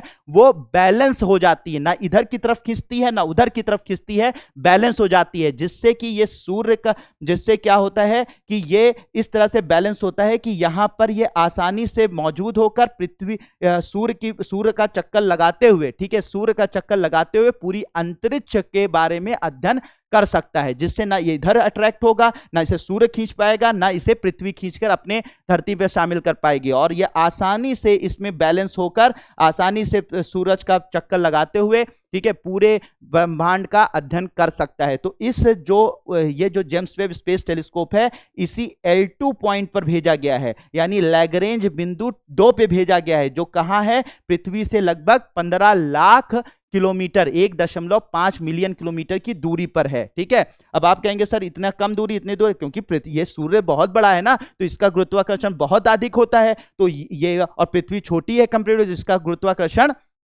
कम होता है कंपैरेटिवली इसके, अगर इसकी तुलना भी देखी जाए तो ऐसी कंडीशन में ये पृथ्वी के करीब ही होगा, क्योंकि ठीक है, क्योंकि इसका गुरुत्वाकर्षण ज्यादा है, इसका गुरुत्वाकर्षण कम है, तो दोनों का गुरुत्वाकर्षण ऐसा है कि ये इसी पर बैलेंस हो गया है, जिससे कि आसानी पर वहां पर स्थिर रहकर कम से कम ऊर्जा खर्च करके और ज्यादा से ज्यादा अध्ययन कर सके। ठीक है, तो इसे L2 पॉइंट बोलते हैं। मुझे लगता है 100% समझ में आ गया होगा आप लोगों को।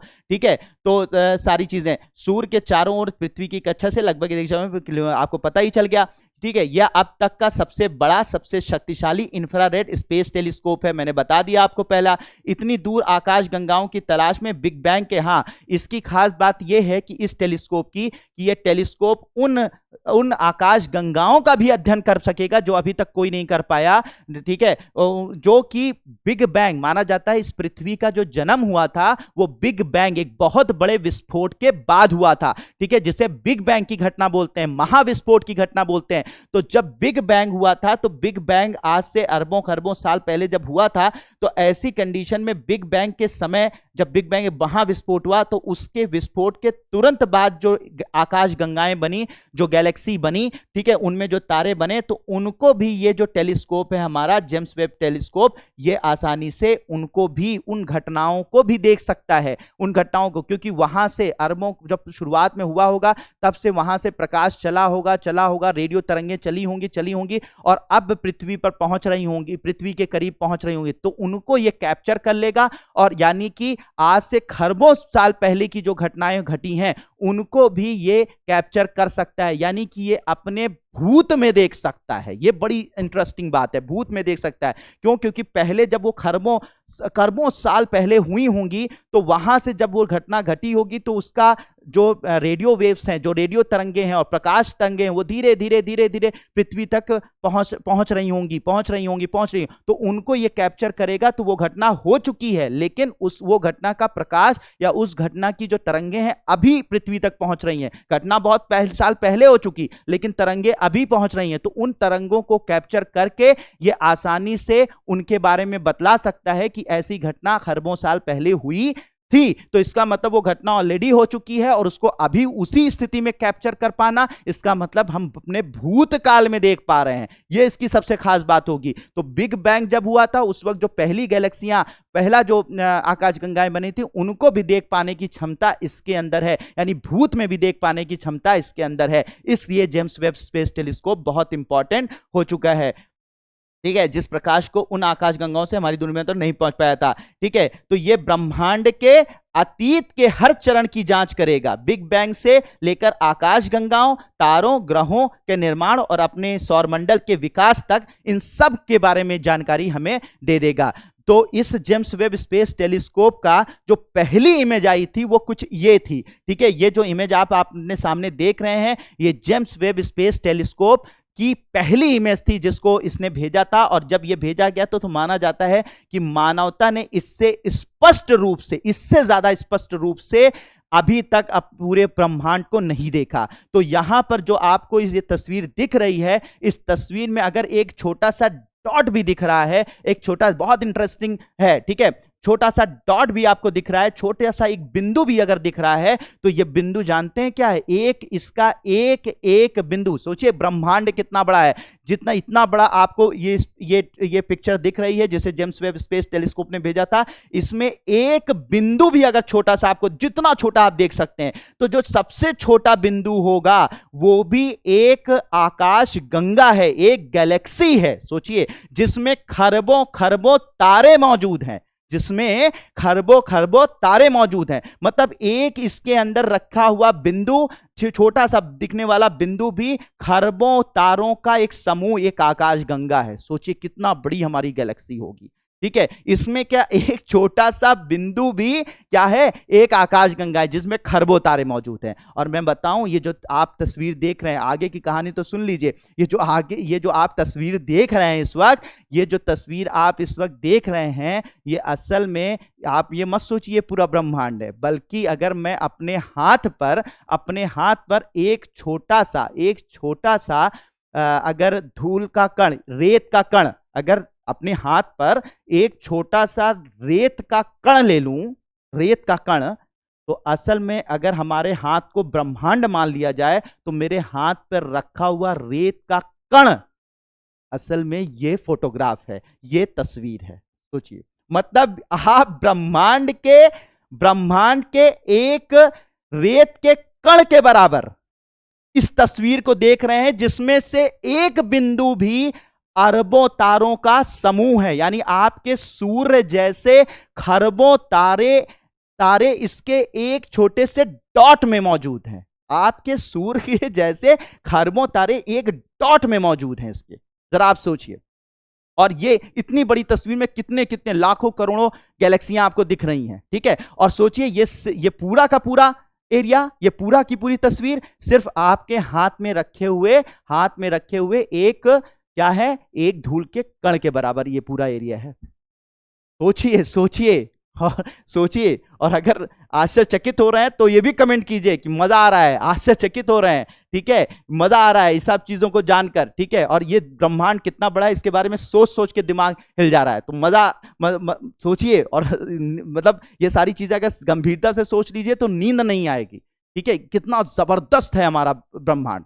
और हम यहाँ पर छोटी छोटी बातों पे परेशानियों से परेशान हो जाते हैं, छोटी छोटी बातें हमें ईगो पे लग जाती हैं। सर, ब्रह्मांड बहुत बड़ा है और हम कहाँ पर हैं, हम क्या हैं, ब्रह्मांड।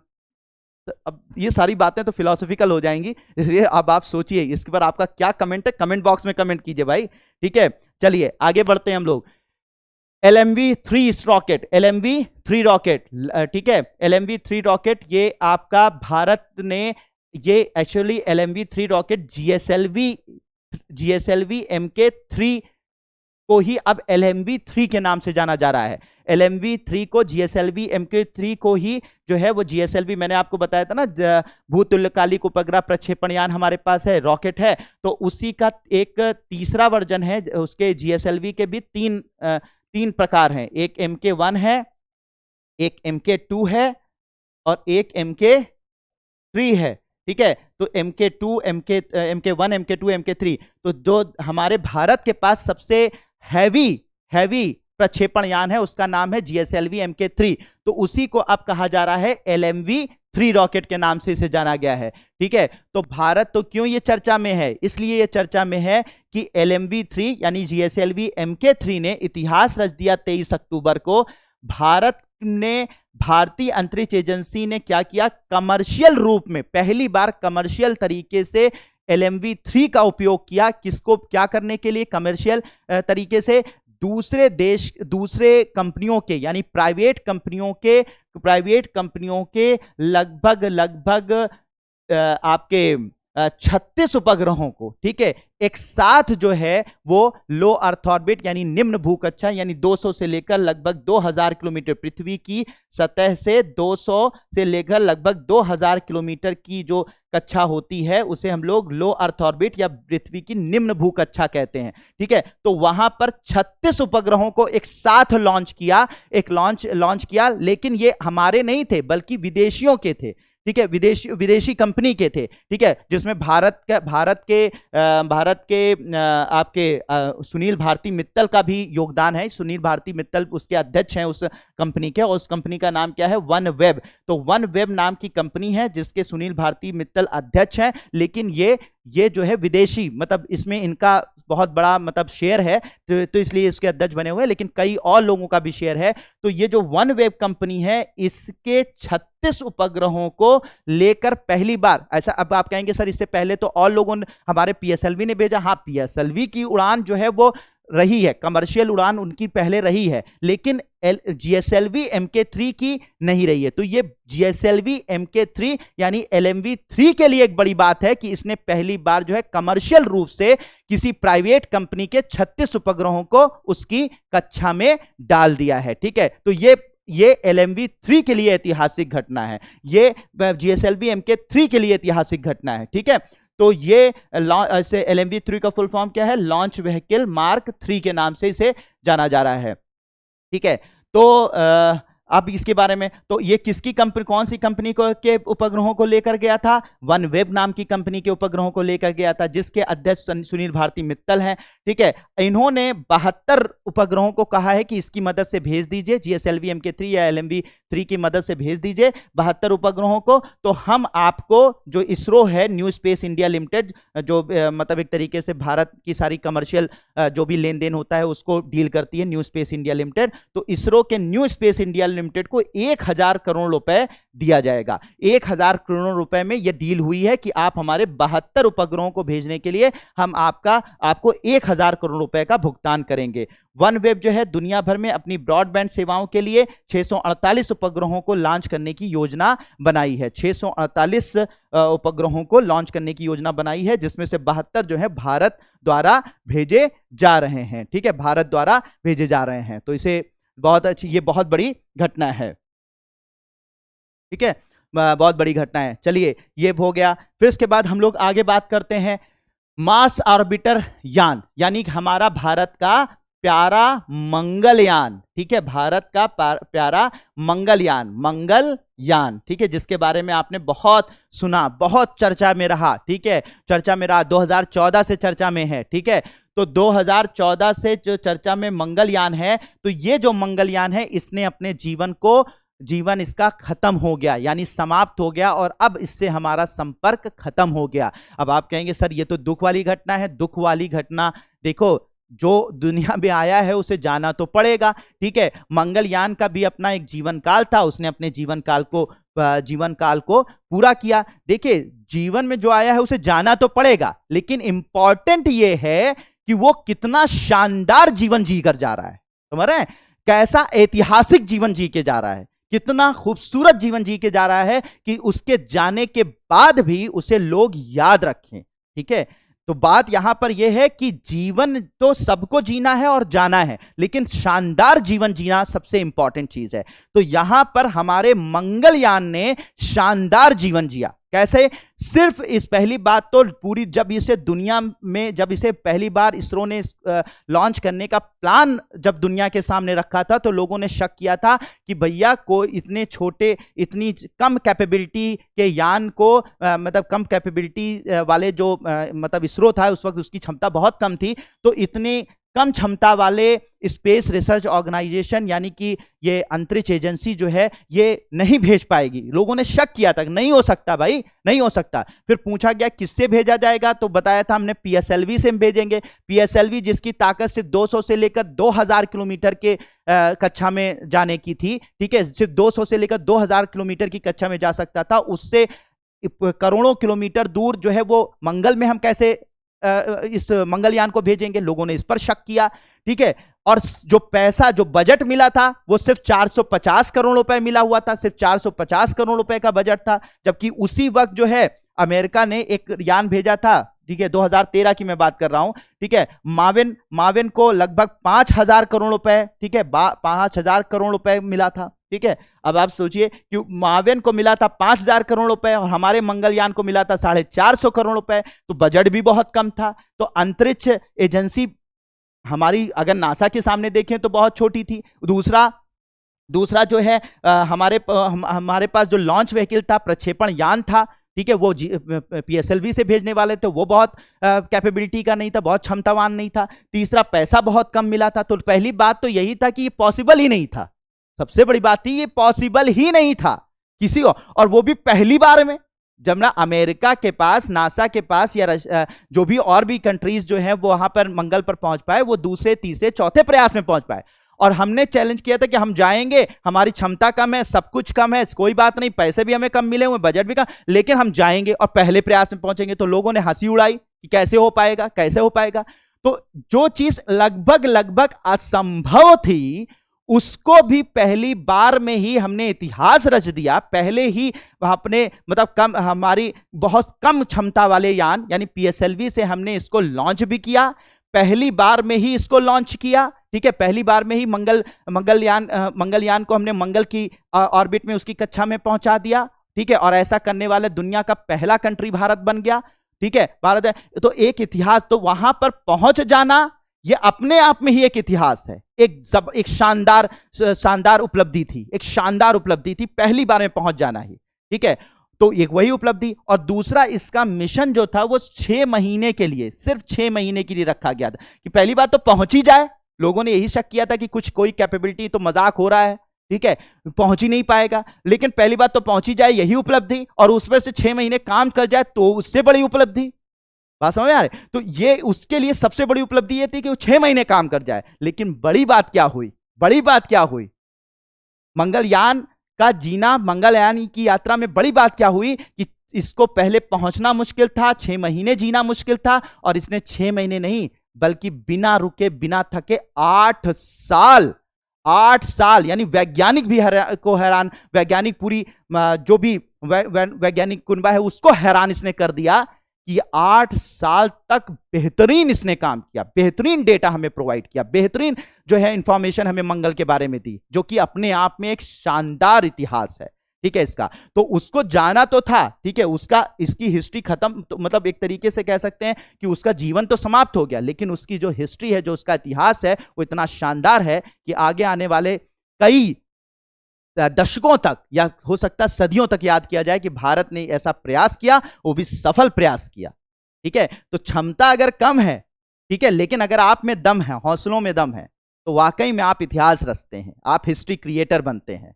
ठीक है, आप अपने बारे में भी सोचिए कि कहीं आप के पास लोग आपकी क्षमता पर शक कर रहे हैं, आपकी चीजों पर शक कर रहे हैं, ठीक है, आपके पास जो रिसोर्सेज हैं, ठीक है, उन पर शक कर रहे हैं, ठीक है, क्षमता पर शक कर रहे हैं, तो कहीं, लेकिन अगर आपको यकीन है कि हम कर लेंगे, तो कहीं ऐसा तो नहीं कि आप भी इतिहास रचने जा रहे हैं। सोचिएगा, इसको भी सोचिएगा, आप इतिहास रचने जा रहे हैं, अपने दिल में इस चीज को बचा लीजिए, हो सकता है आप इतिहास रचने जा रहे हैं। ठीक है, तो जैसे हमारे मंगलयान ने रचा। ठीक है, तो मार्स ऑर्बिटर अभियान ये खत्म हो गया इस साल। ठीक है, इस साल खत्म हो गया, इसलिए चर्चा में था। ठीक है, लगभग 8 वर्षों तक ये काम करता रहा मार्स ऑर्बिटर मिशन, जैसा मैंने आपको बताया था। इसको जो है वो 5 नवंबर 2013 को भेजा गया था।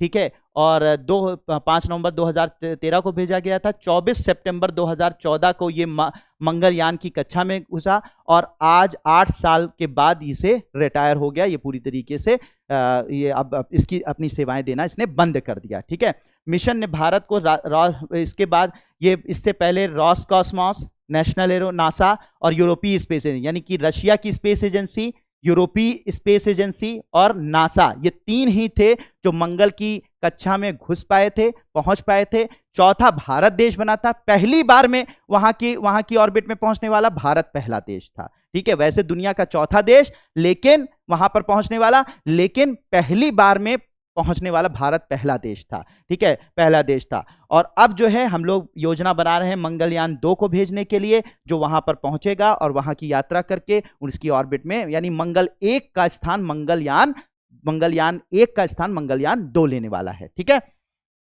तो ये चीजें हो गई। इसके अलावा मंगल मिशन और कौन कौन से हैं?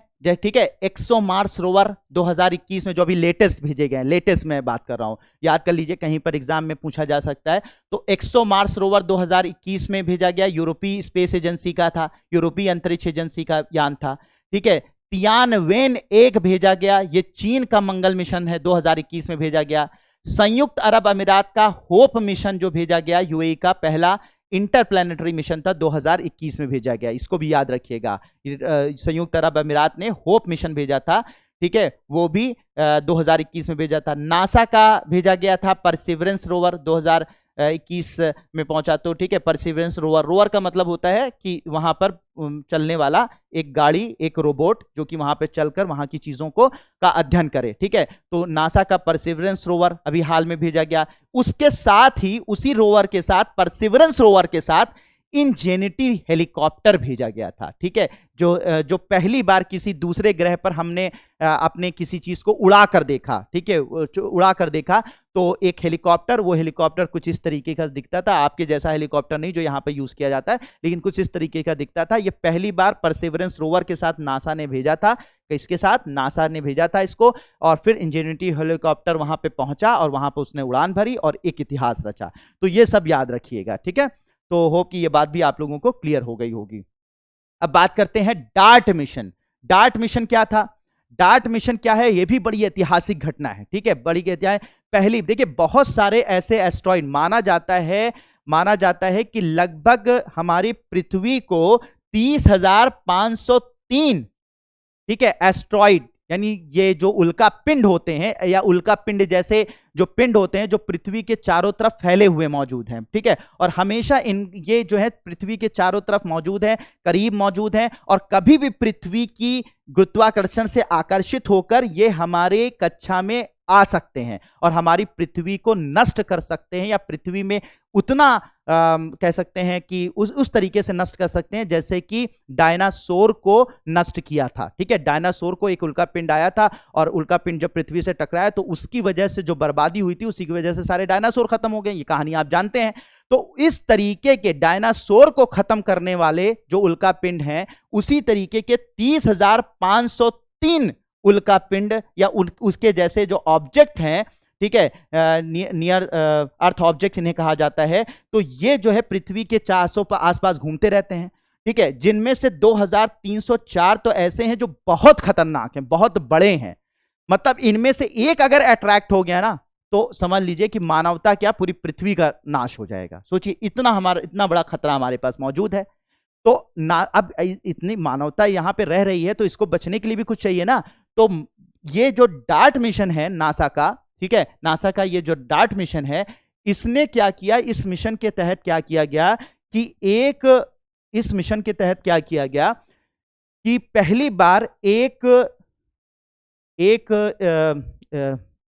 कह सकते हैं जो क्षुद्र ग्रह कह सकते हैं, या फिर ये आपका बहुत सारे जो क्या इसे बोलते हैं आपका नासा के जो क्षुद्र विमान होते हैं, जो एस्ट्रॉइड होता है, ठीक है, तो ये जो एस्ट्रॉइड था, तो ये पहली बार ऐसा किया गया कि एस्ट्रॉइड जो है वो एस्ट्रॉइड का ये जो एक सैटेलाइट टाइप का एक ऑब्जेक्ट था, एक सैटेलाइट ही मान लेते हैं, तो एक उपग्रह था, इस उपग्रह जैसे यान को इस एस्ट्रॉइड से, ठीक है, इस एस्ट्रॉइड से टक्कर मारी गई।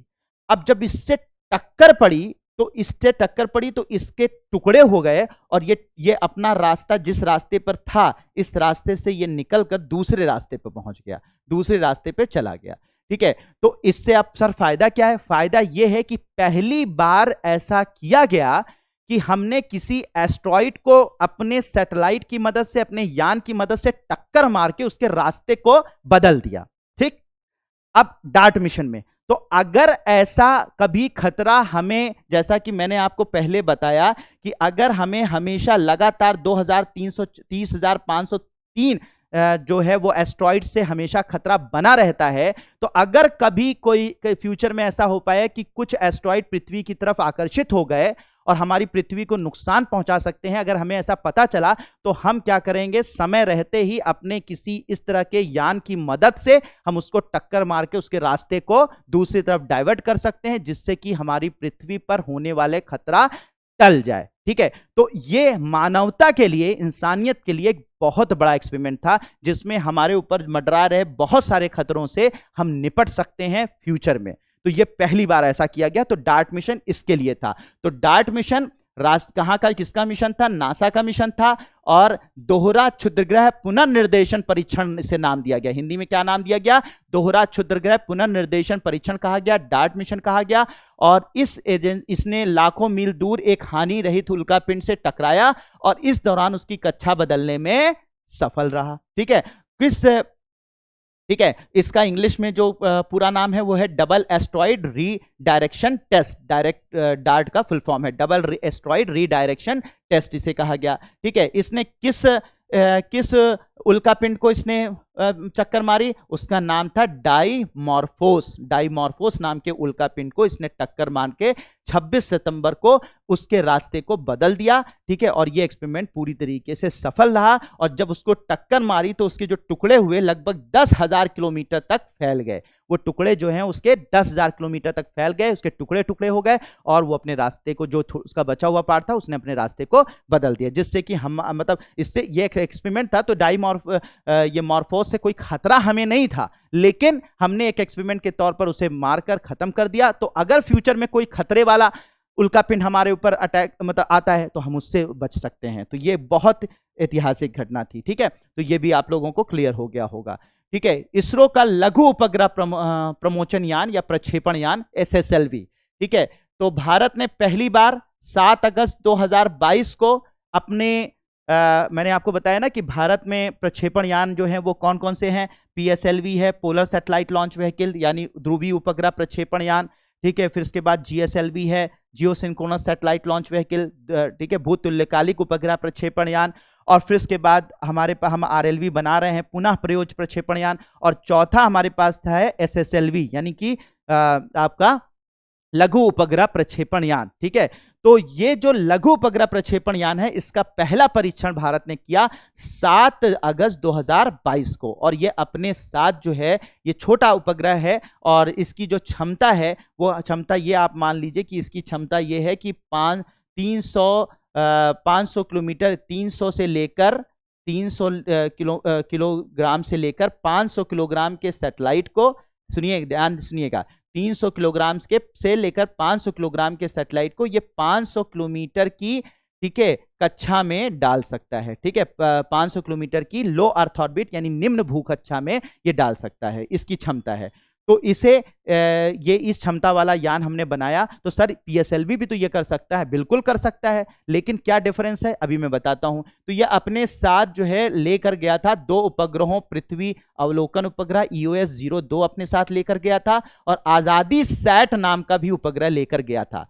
लेकिन लेकिन लेकिन लेकिन थोड़ा सा अनफॉर्चुनेट रहा, थोड़ा सा बदकिस्मत रहे हम कि ये मिशन आखिरी स्टेज में, आखिरी चरण में असफल हो गया। और ये जो हम उपग्रह हमने भेजा था ये पूरी तरीके से कक्षा में नहीं जा पाया और फाइनली ये मिशन पूरी तरीके से लास्ट टर्मिनल स्टेज में ये फेल हो गया। और फिर फाइनली जब फेल हो गया तो ये असफल माना गया। लेकिन किस विज्ञान में असफलताएं नहीं होती, विज्ञान में हर एक असफलता आपको एक नई सीख देती है। यह चीज पता चलती है कि अब कौन सी चीज हमें नहीं करनी है, कौन सा एक्सपेरिमेंट नहीं करना है। तो माना जाता है, इसरो ने ये अपना एक वक्तव्य दिया, ये अपना एक प्रेस कॉन्फ्रेंस में बोला भी कि हमने सीखा कि हमने क्या इसमें गलती की थी और हम अगली बार जो SSLV भेजेंगे, ठीक है, उसमें वो गलतियां सुधार लेंगे जिससे कि ये पूरी तरीके से सफल हो जाए। तो सर ये बताएं कि असफल हो गया तो क्या फ्यूचर में फिर भेजेगा इसरो? बिल्कुल भेजेगा और इस बार हम सफल होंगे, कोई दिक्कत नहीं है, ठीक है, सफल होंगे, कोई दिक्कत नहीं है, कोई बात नहीं, पहली बार में नहीं हुए सफल होंगे, कोई दिक्कत नहीं है, ठीक है।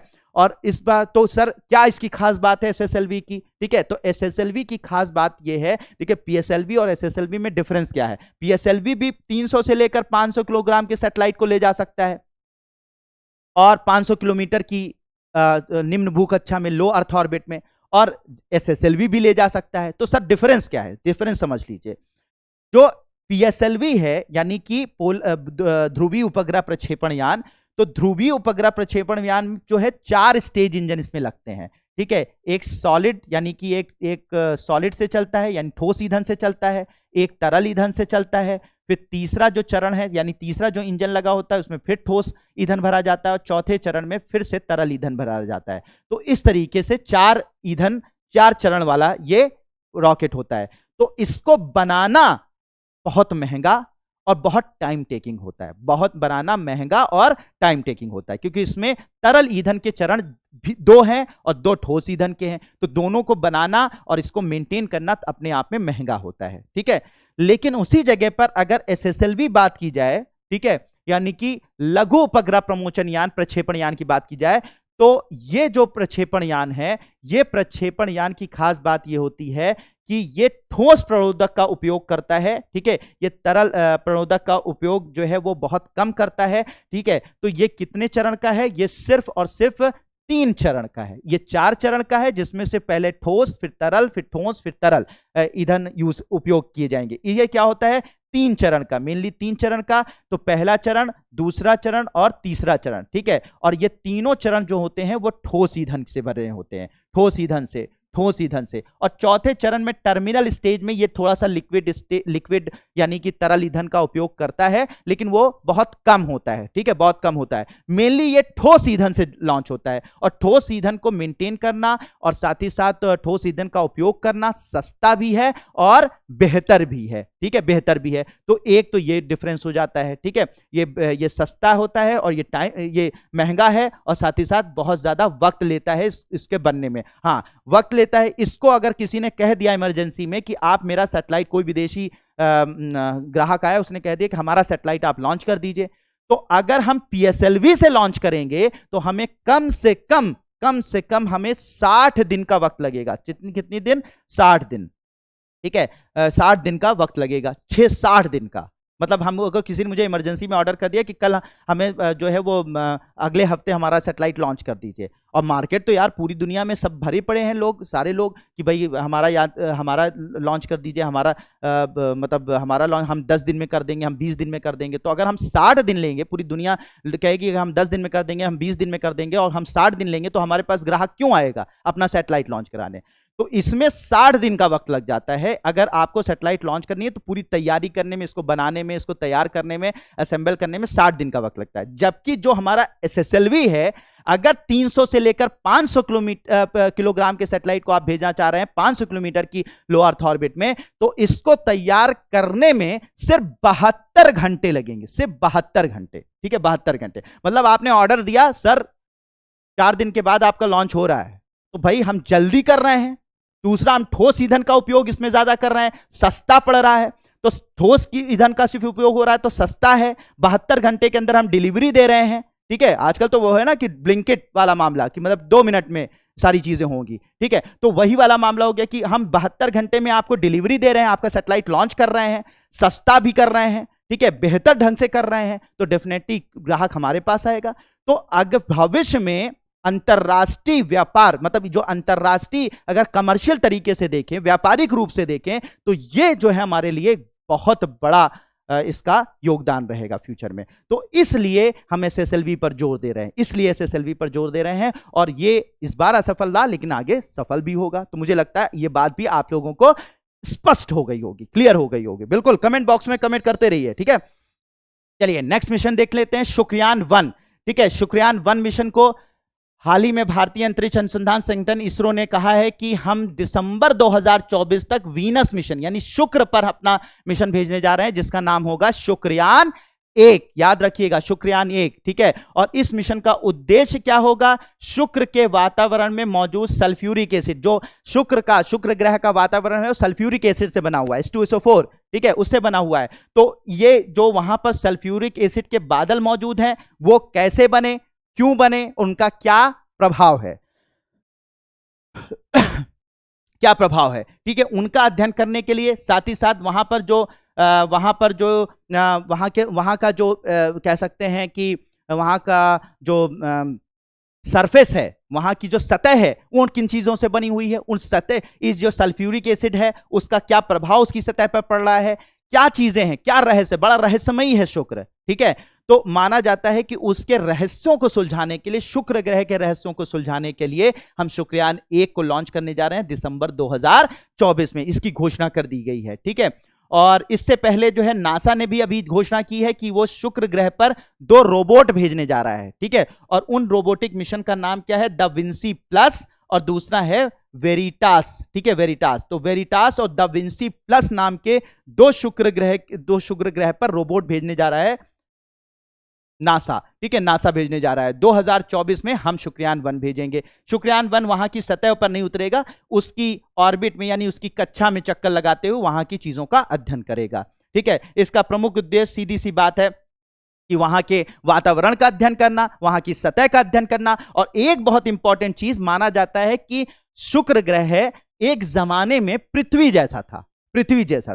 तो क्या ऐसे बदलाव हुए, या क्या ऐसी प्राकृतिक घटनाएं हुई, या क्या ऐसी चीजें हुई जिसकी वजह से शुक्रयान जो है आज जो है वहां पर एसिड की यानी कि अम्ल की वर्षा होती है? क्या हुआ कि वहां का पूरा वातावरण बदल गया, ठीक है। कहीं ऐसा तो नहीं हो जाएगा कल फ्यूचर में भी पृथ्वी के साथ जैसे शुक्र के साथ हुआ वैसे पृथ्वी के साथ भी हो जाए?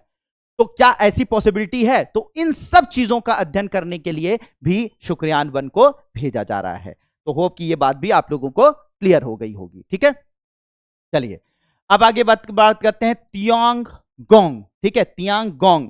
अब ये तियांगोंग क्या है भाई? अंतरिक्ष से पृथ्वी की सतह से, ठीक है, पृथ्वी की सतह से लगभग 450 340 से, पृथ्वी की सतह से 340 से 450 किलोमीटर की कक्षा में, ऑर्बिट में, कक्षा में चाइना ने, ठीक है, चाइना ने अपना स्पेस स्टेशन लॉन्च कर दिया है और वो पूरी तरीके से काम करना उसने स्टार्ट कर दिया और उसने अपने 3 अंतरिक्ष यात्रियों को उस स्पेस स्टेशन के अंदर भी पहुंचा दिया और अब वहां पर वो रह रहे हैं और विभिन्न प्रकार के एक्सपेरिमेंट कर रहे हैं। तो जो चाइना का अंतरिक्ष स्टेशन है उसी का नाम है तियांगोंग और ये इस साल चाइना ने कंप्लीट कर लिया है। ठीक है, चाइना ने इस पूरी परियोजना को कंप्लीट कर लिया है और ये बहुत बड़ी घटना है। ठीक है, इससे पहले इंटरनेशनल स्पेस स्टेशन मौजूद है जो कई देशों ने मिलकर बनाया है, लेकिन चाइना ने इसे अकेले, इस अंतरिक्ष स्टेशन को अकेले बनाया है। ठीक है, और इसका अंतिम चरण कंप्लीट हो गया और यहां पर इसके अंतरिक्ष यात्री पहुंच भी गए और जिस यान के साथ इसको पूरा किया गया है उसे सेनझाओ 14 कहा गया है। मतलब आखिरी यान जिसमें इन 3 अंतरिक्ष यात्रियों को इसके अंतरिक्ष स्टेशन पर भेजा गया उसे सेनझाओ 14 के नाम से जाना गया। इस अंतरिक्ष यान से इसने अपने अंतरिक्ष यात्रियों को वहां पर भेज दिया है। ठीक है, अब वहां पर ये लोग रहेंगे और वहां पर विभिन्न प्रकार के एक्सपेरिमेंट करेंगे और साथ ही साथ चाइना उसको एक तरीके के मिलिट्री बेस की तरह से भी यूज कर सकता है फ्यूचर में, जब स्पेस वॉर की बात होगी तो। ठीक है, वहां से वो अपनी चीजों को, अपनी मिसाइलों को, अपनी बहुत सारी चीजों को डायरेक्ट भी कर सकता है। जब स्पेस वॉर फ्यूचर में माना जाता है कि कल फ्यूचर में स्पेस वॉर यानी स्पेस की युद्ध भी हो सकते हैं, तो उसको अपने बेस की तरह से भी उपयोग कर सकता है, ऐसा लोग मानते हैं। ठीक है, तो तियांगोंग अंतरिक्ष स्टेशन बनकर तैयार हो गया है। यह चीनी अंतरिक्ष स्टेशन है जिसे पृथ्वी से 340 से 450 किलोमीटर के बीच लो अर्थ ऑर्बिट में बनाया गया है। यह चीन के मानव युक्त अंतरिक्ष कार्यक्रम का हिस्सा है और देश का पहला दीर्घकालिक अंतरिक्ष स्टेशन है। ठीक है, और कम से कम यह 10 वर्षों तक तो काम करेगा ही करेगा। ठीक है, तो ये जो अंतरिक्ष स्टेशन है ये कुछ इस तरीके से दिखता है। ठीक है, इसके कई भाग हैं। ठीक है, कई भाग हैं। एक भाग का नाम मेंटियन है, ये साइंस लैब है, इसकी विज्ञान यहाँ पे एक्सपेरिमेंट करेगा। वेंटियन है जिसकी साइंस लैब है, ये भी साइंस लैब है। तियानहे है, ठीक है, ये कार्गो शिप है जहां पर ये इसके सारे सामान वगैरह यहां पर इकट्ठा रहेंगे। शेनझाओ है, क्रू कैप्सूल लाइफ बोट है, मतलब कभी मान लीजिए दुर्घटनाग्रस्त हो गया तो ये वाला पार्ट इससे अलग होकर अलग हो जाएगा, जिससे कि इसके अंदर जो भी अंतरिक्ष यात्री होंगे वो बचकर बाहर, मतलब अलग होकर वो सेफ हो जाएंगे। तो ये इस कैप्सूल है, लेकिन इतना आपको याद रखने की जरूरत नहीं है, बस आप समझ लीजिए कि अंतरिक्ष यान जो अंतरिक्ष स्टेशन बनाया गया है उसका क्या नाम है और वो कहां पर मौजूद है।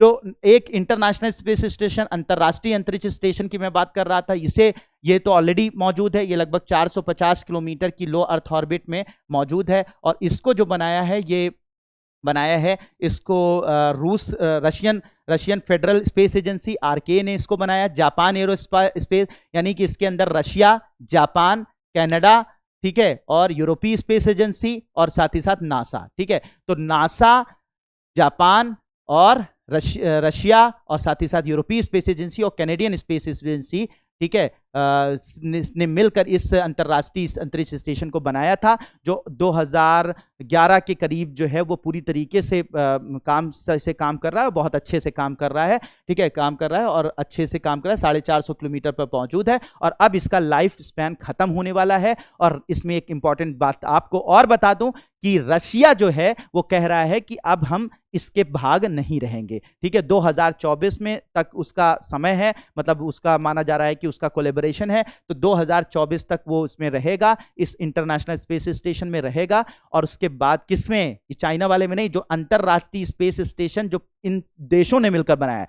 चाइना का तो ये अपना अलग हो गया, चाइना ने तो अपना अलग कर लिया है। ठीक है, वो तो अपना अलग काम कर रहा है। जो अंतरराष्ट्रीय स्पेस स्टेशन जो ऑलरेडी मौजूद है, वो पहले से मौजूद है, ठीक है, पहले से मौजूद है, जो उसको इन कंट्रियों ने मिलकर बनाया, तो इससे रशिया अपने आप को अलग कर रहा है। 2024 से कह रहा है कि हम इसके भाग नहीं रहेंगे और हम अपना अंतरिक्ष स्टेशन खुद लॉन्च करेंगे, ठीक है। और भारत ने भी कह दिया है कि हमारा जो एक महत्वाकांक्षी परियोजना है गगनयान, तो गगनयान जिसमें हम मानव भेजने जा रहे हैं 2023-24 में मानव भेजने जा रहे हैं अंतरिक्ष के अंदर। अगर गगनयान पूरी तरह सफल हो गया, तो गगनयान अगर सफल हो गया तो हम भारत ने, इसरो ने भी कह दिया है कि अगर गगनयान पूरी तरह से सफल हो गया, हम अंतरिक्ष में मानव भेजने में सफल हो गए, तो हम 2030 तक अपना अंतरिक्ष स्टेशन खुद का लॉन्च करेंगे। तो भारत की भी महत्वाकांक्षी है ना, बिल्कुल भैया हम पीछे ना रहेंगे, हम काम करेंगे, ठीक है। लेट है लेकिन दुरुस्त, देर आए दुरुस्त आए, ठीक है। तो वही वाली बात है, 2030 तक हम करेंगे, लेकिन पहले हम अपने मानव को भेज कर तो देखें, ठीक है। तो मानव को हम भेजेंगे गगनयान मिशन के थ्रू अंतरिक्ष में, और उसके बाद 2030 तक हम अपना खुद का अंतरिक्ष स्टेशन बनाएंगे। रशिया इससे अलग हो जाएगा। नेक्स्ट बात करते हैं नेत्रा परियोजना, ठीक है, और अंतरिक्ष मलबा। आपको पता है कि इतने सारे सैटेलाइट, दुनिया के इतने सारे सैटेलाइट जो हैं वो हर देश भेज रहा है, हर देश भेज नहीं पा रहा है तो दूसरों से भिजवा रहा है, हमसे भिजवा रहा है, इसरो से भिजवा रहा है, नासा से भिजवा रहा है। तो इतने सारे सैटेलाइट जब दुनिया के हर देश भेज रहा है, तो चारों तरफ ये सैटेलाइट, ये चारों तरफ मतलब पूरी पृथ्वी को अब घेर चुके हैं, ठीक है, घेर चुके हैं, और लगातार रोज भेजे जा रहे हैं और ये और घेरते चले जा रहे हैं। तो एक वक्त आएगा कि ये इतना ज्यादा हो जाएगा कि एक दूसरे को टक्कर मार सकते हैं। तो अगर टक्कर मार देंगे, तो आपने एक सैटेलाइट भेजा, दूसरे ने टक्कर मार के खत्म कर दिया, हमारा फायदा क्या होगा।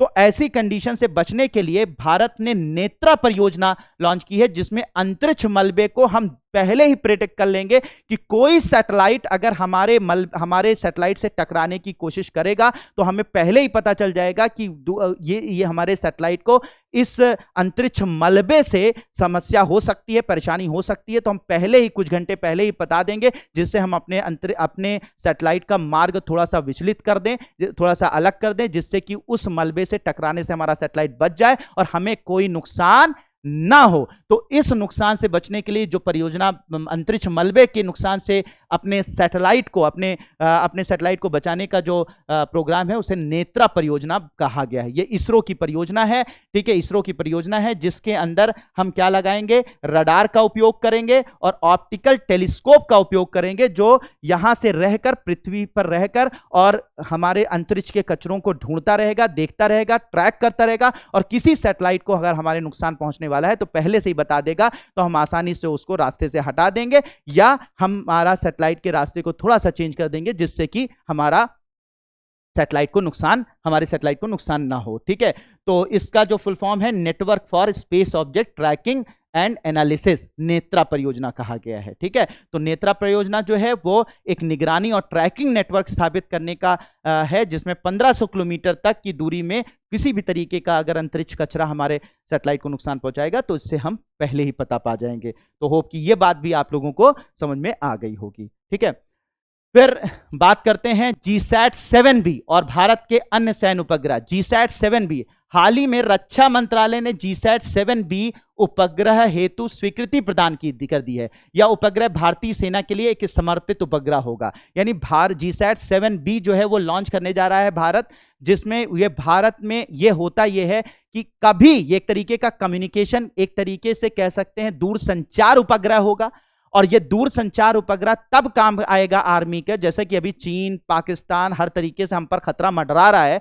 तो अगर कोई इमरजेंसी सिचुएशन बन जाती है कि हमारा कम्युनिकेशन सिस्टम, हमारे आर्मी का, हमारे सेना का जो कम्युनिकेशन सिस्टम है, जो दूरसंचार तंत्र है, अगर किसी तरीके से हमारे दुश्मन ने उसको खराब कर दिया, ठीक है,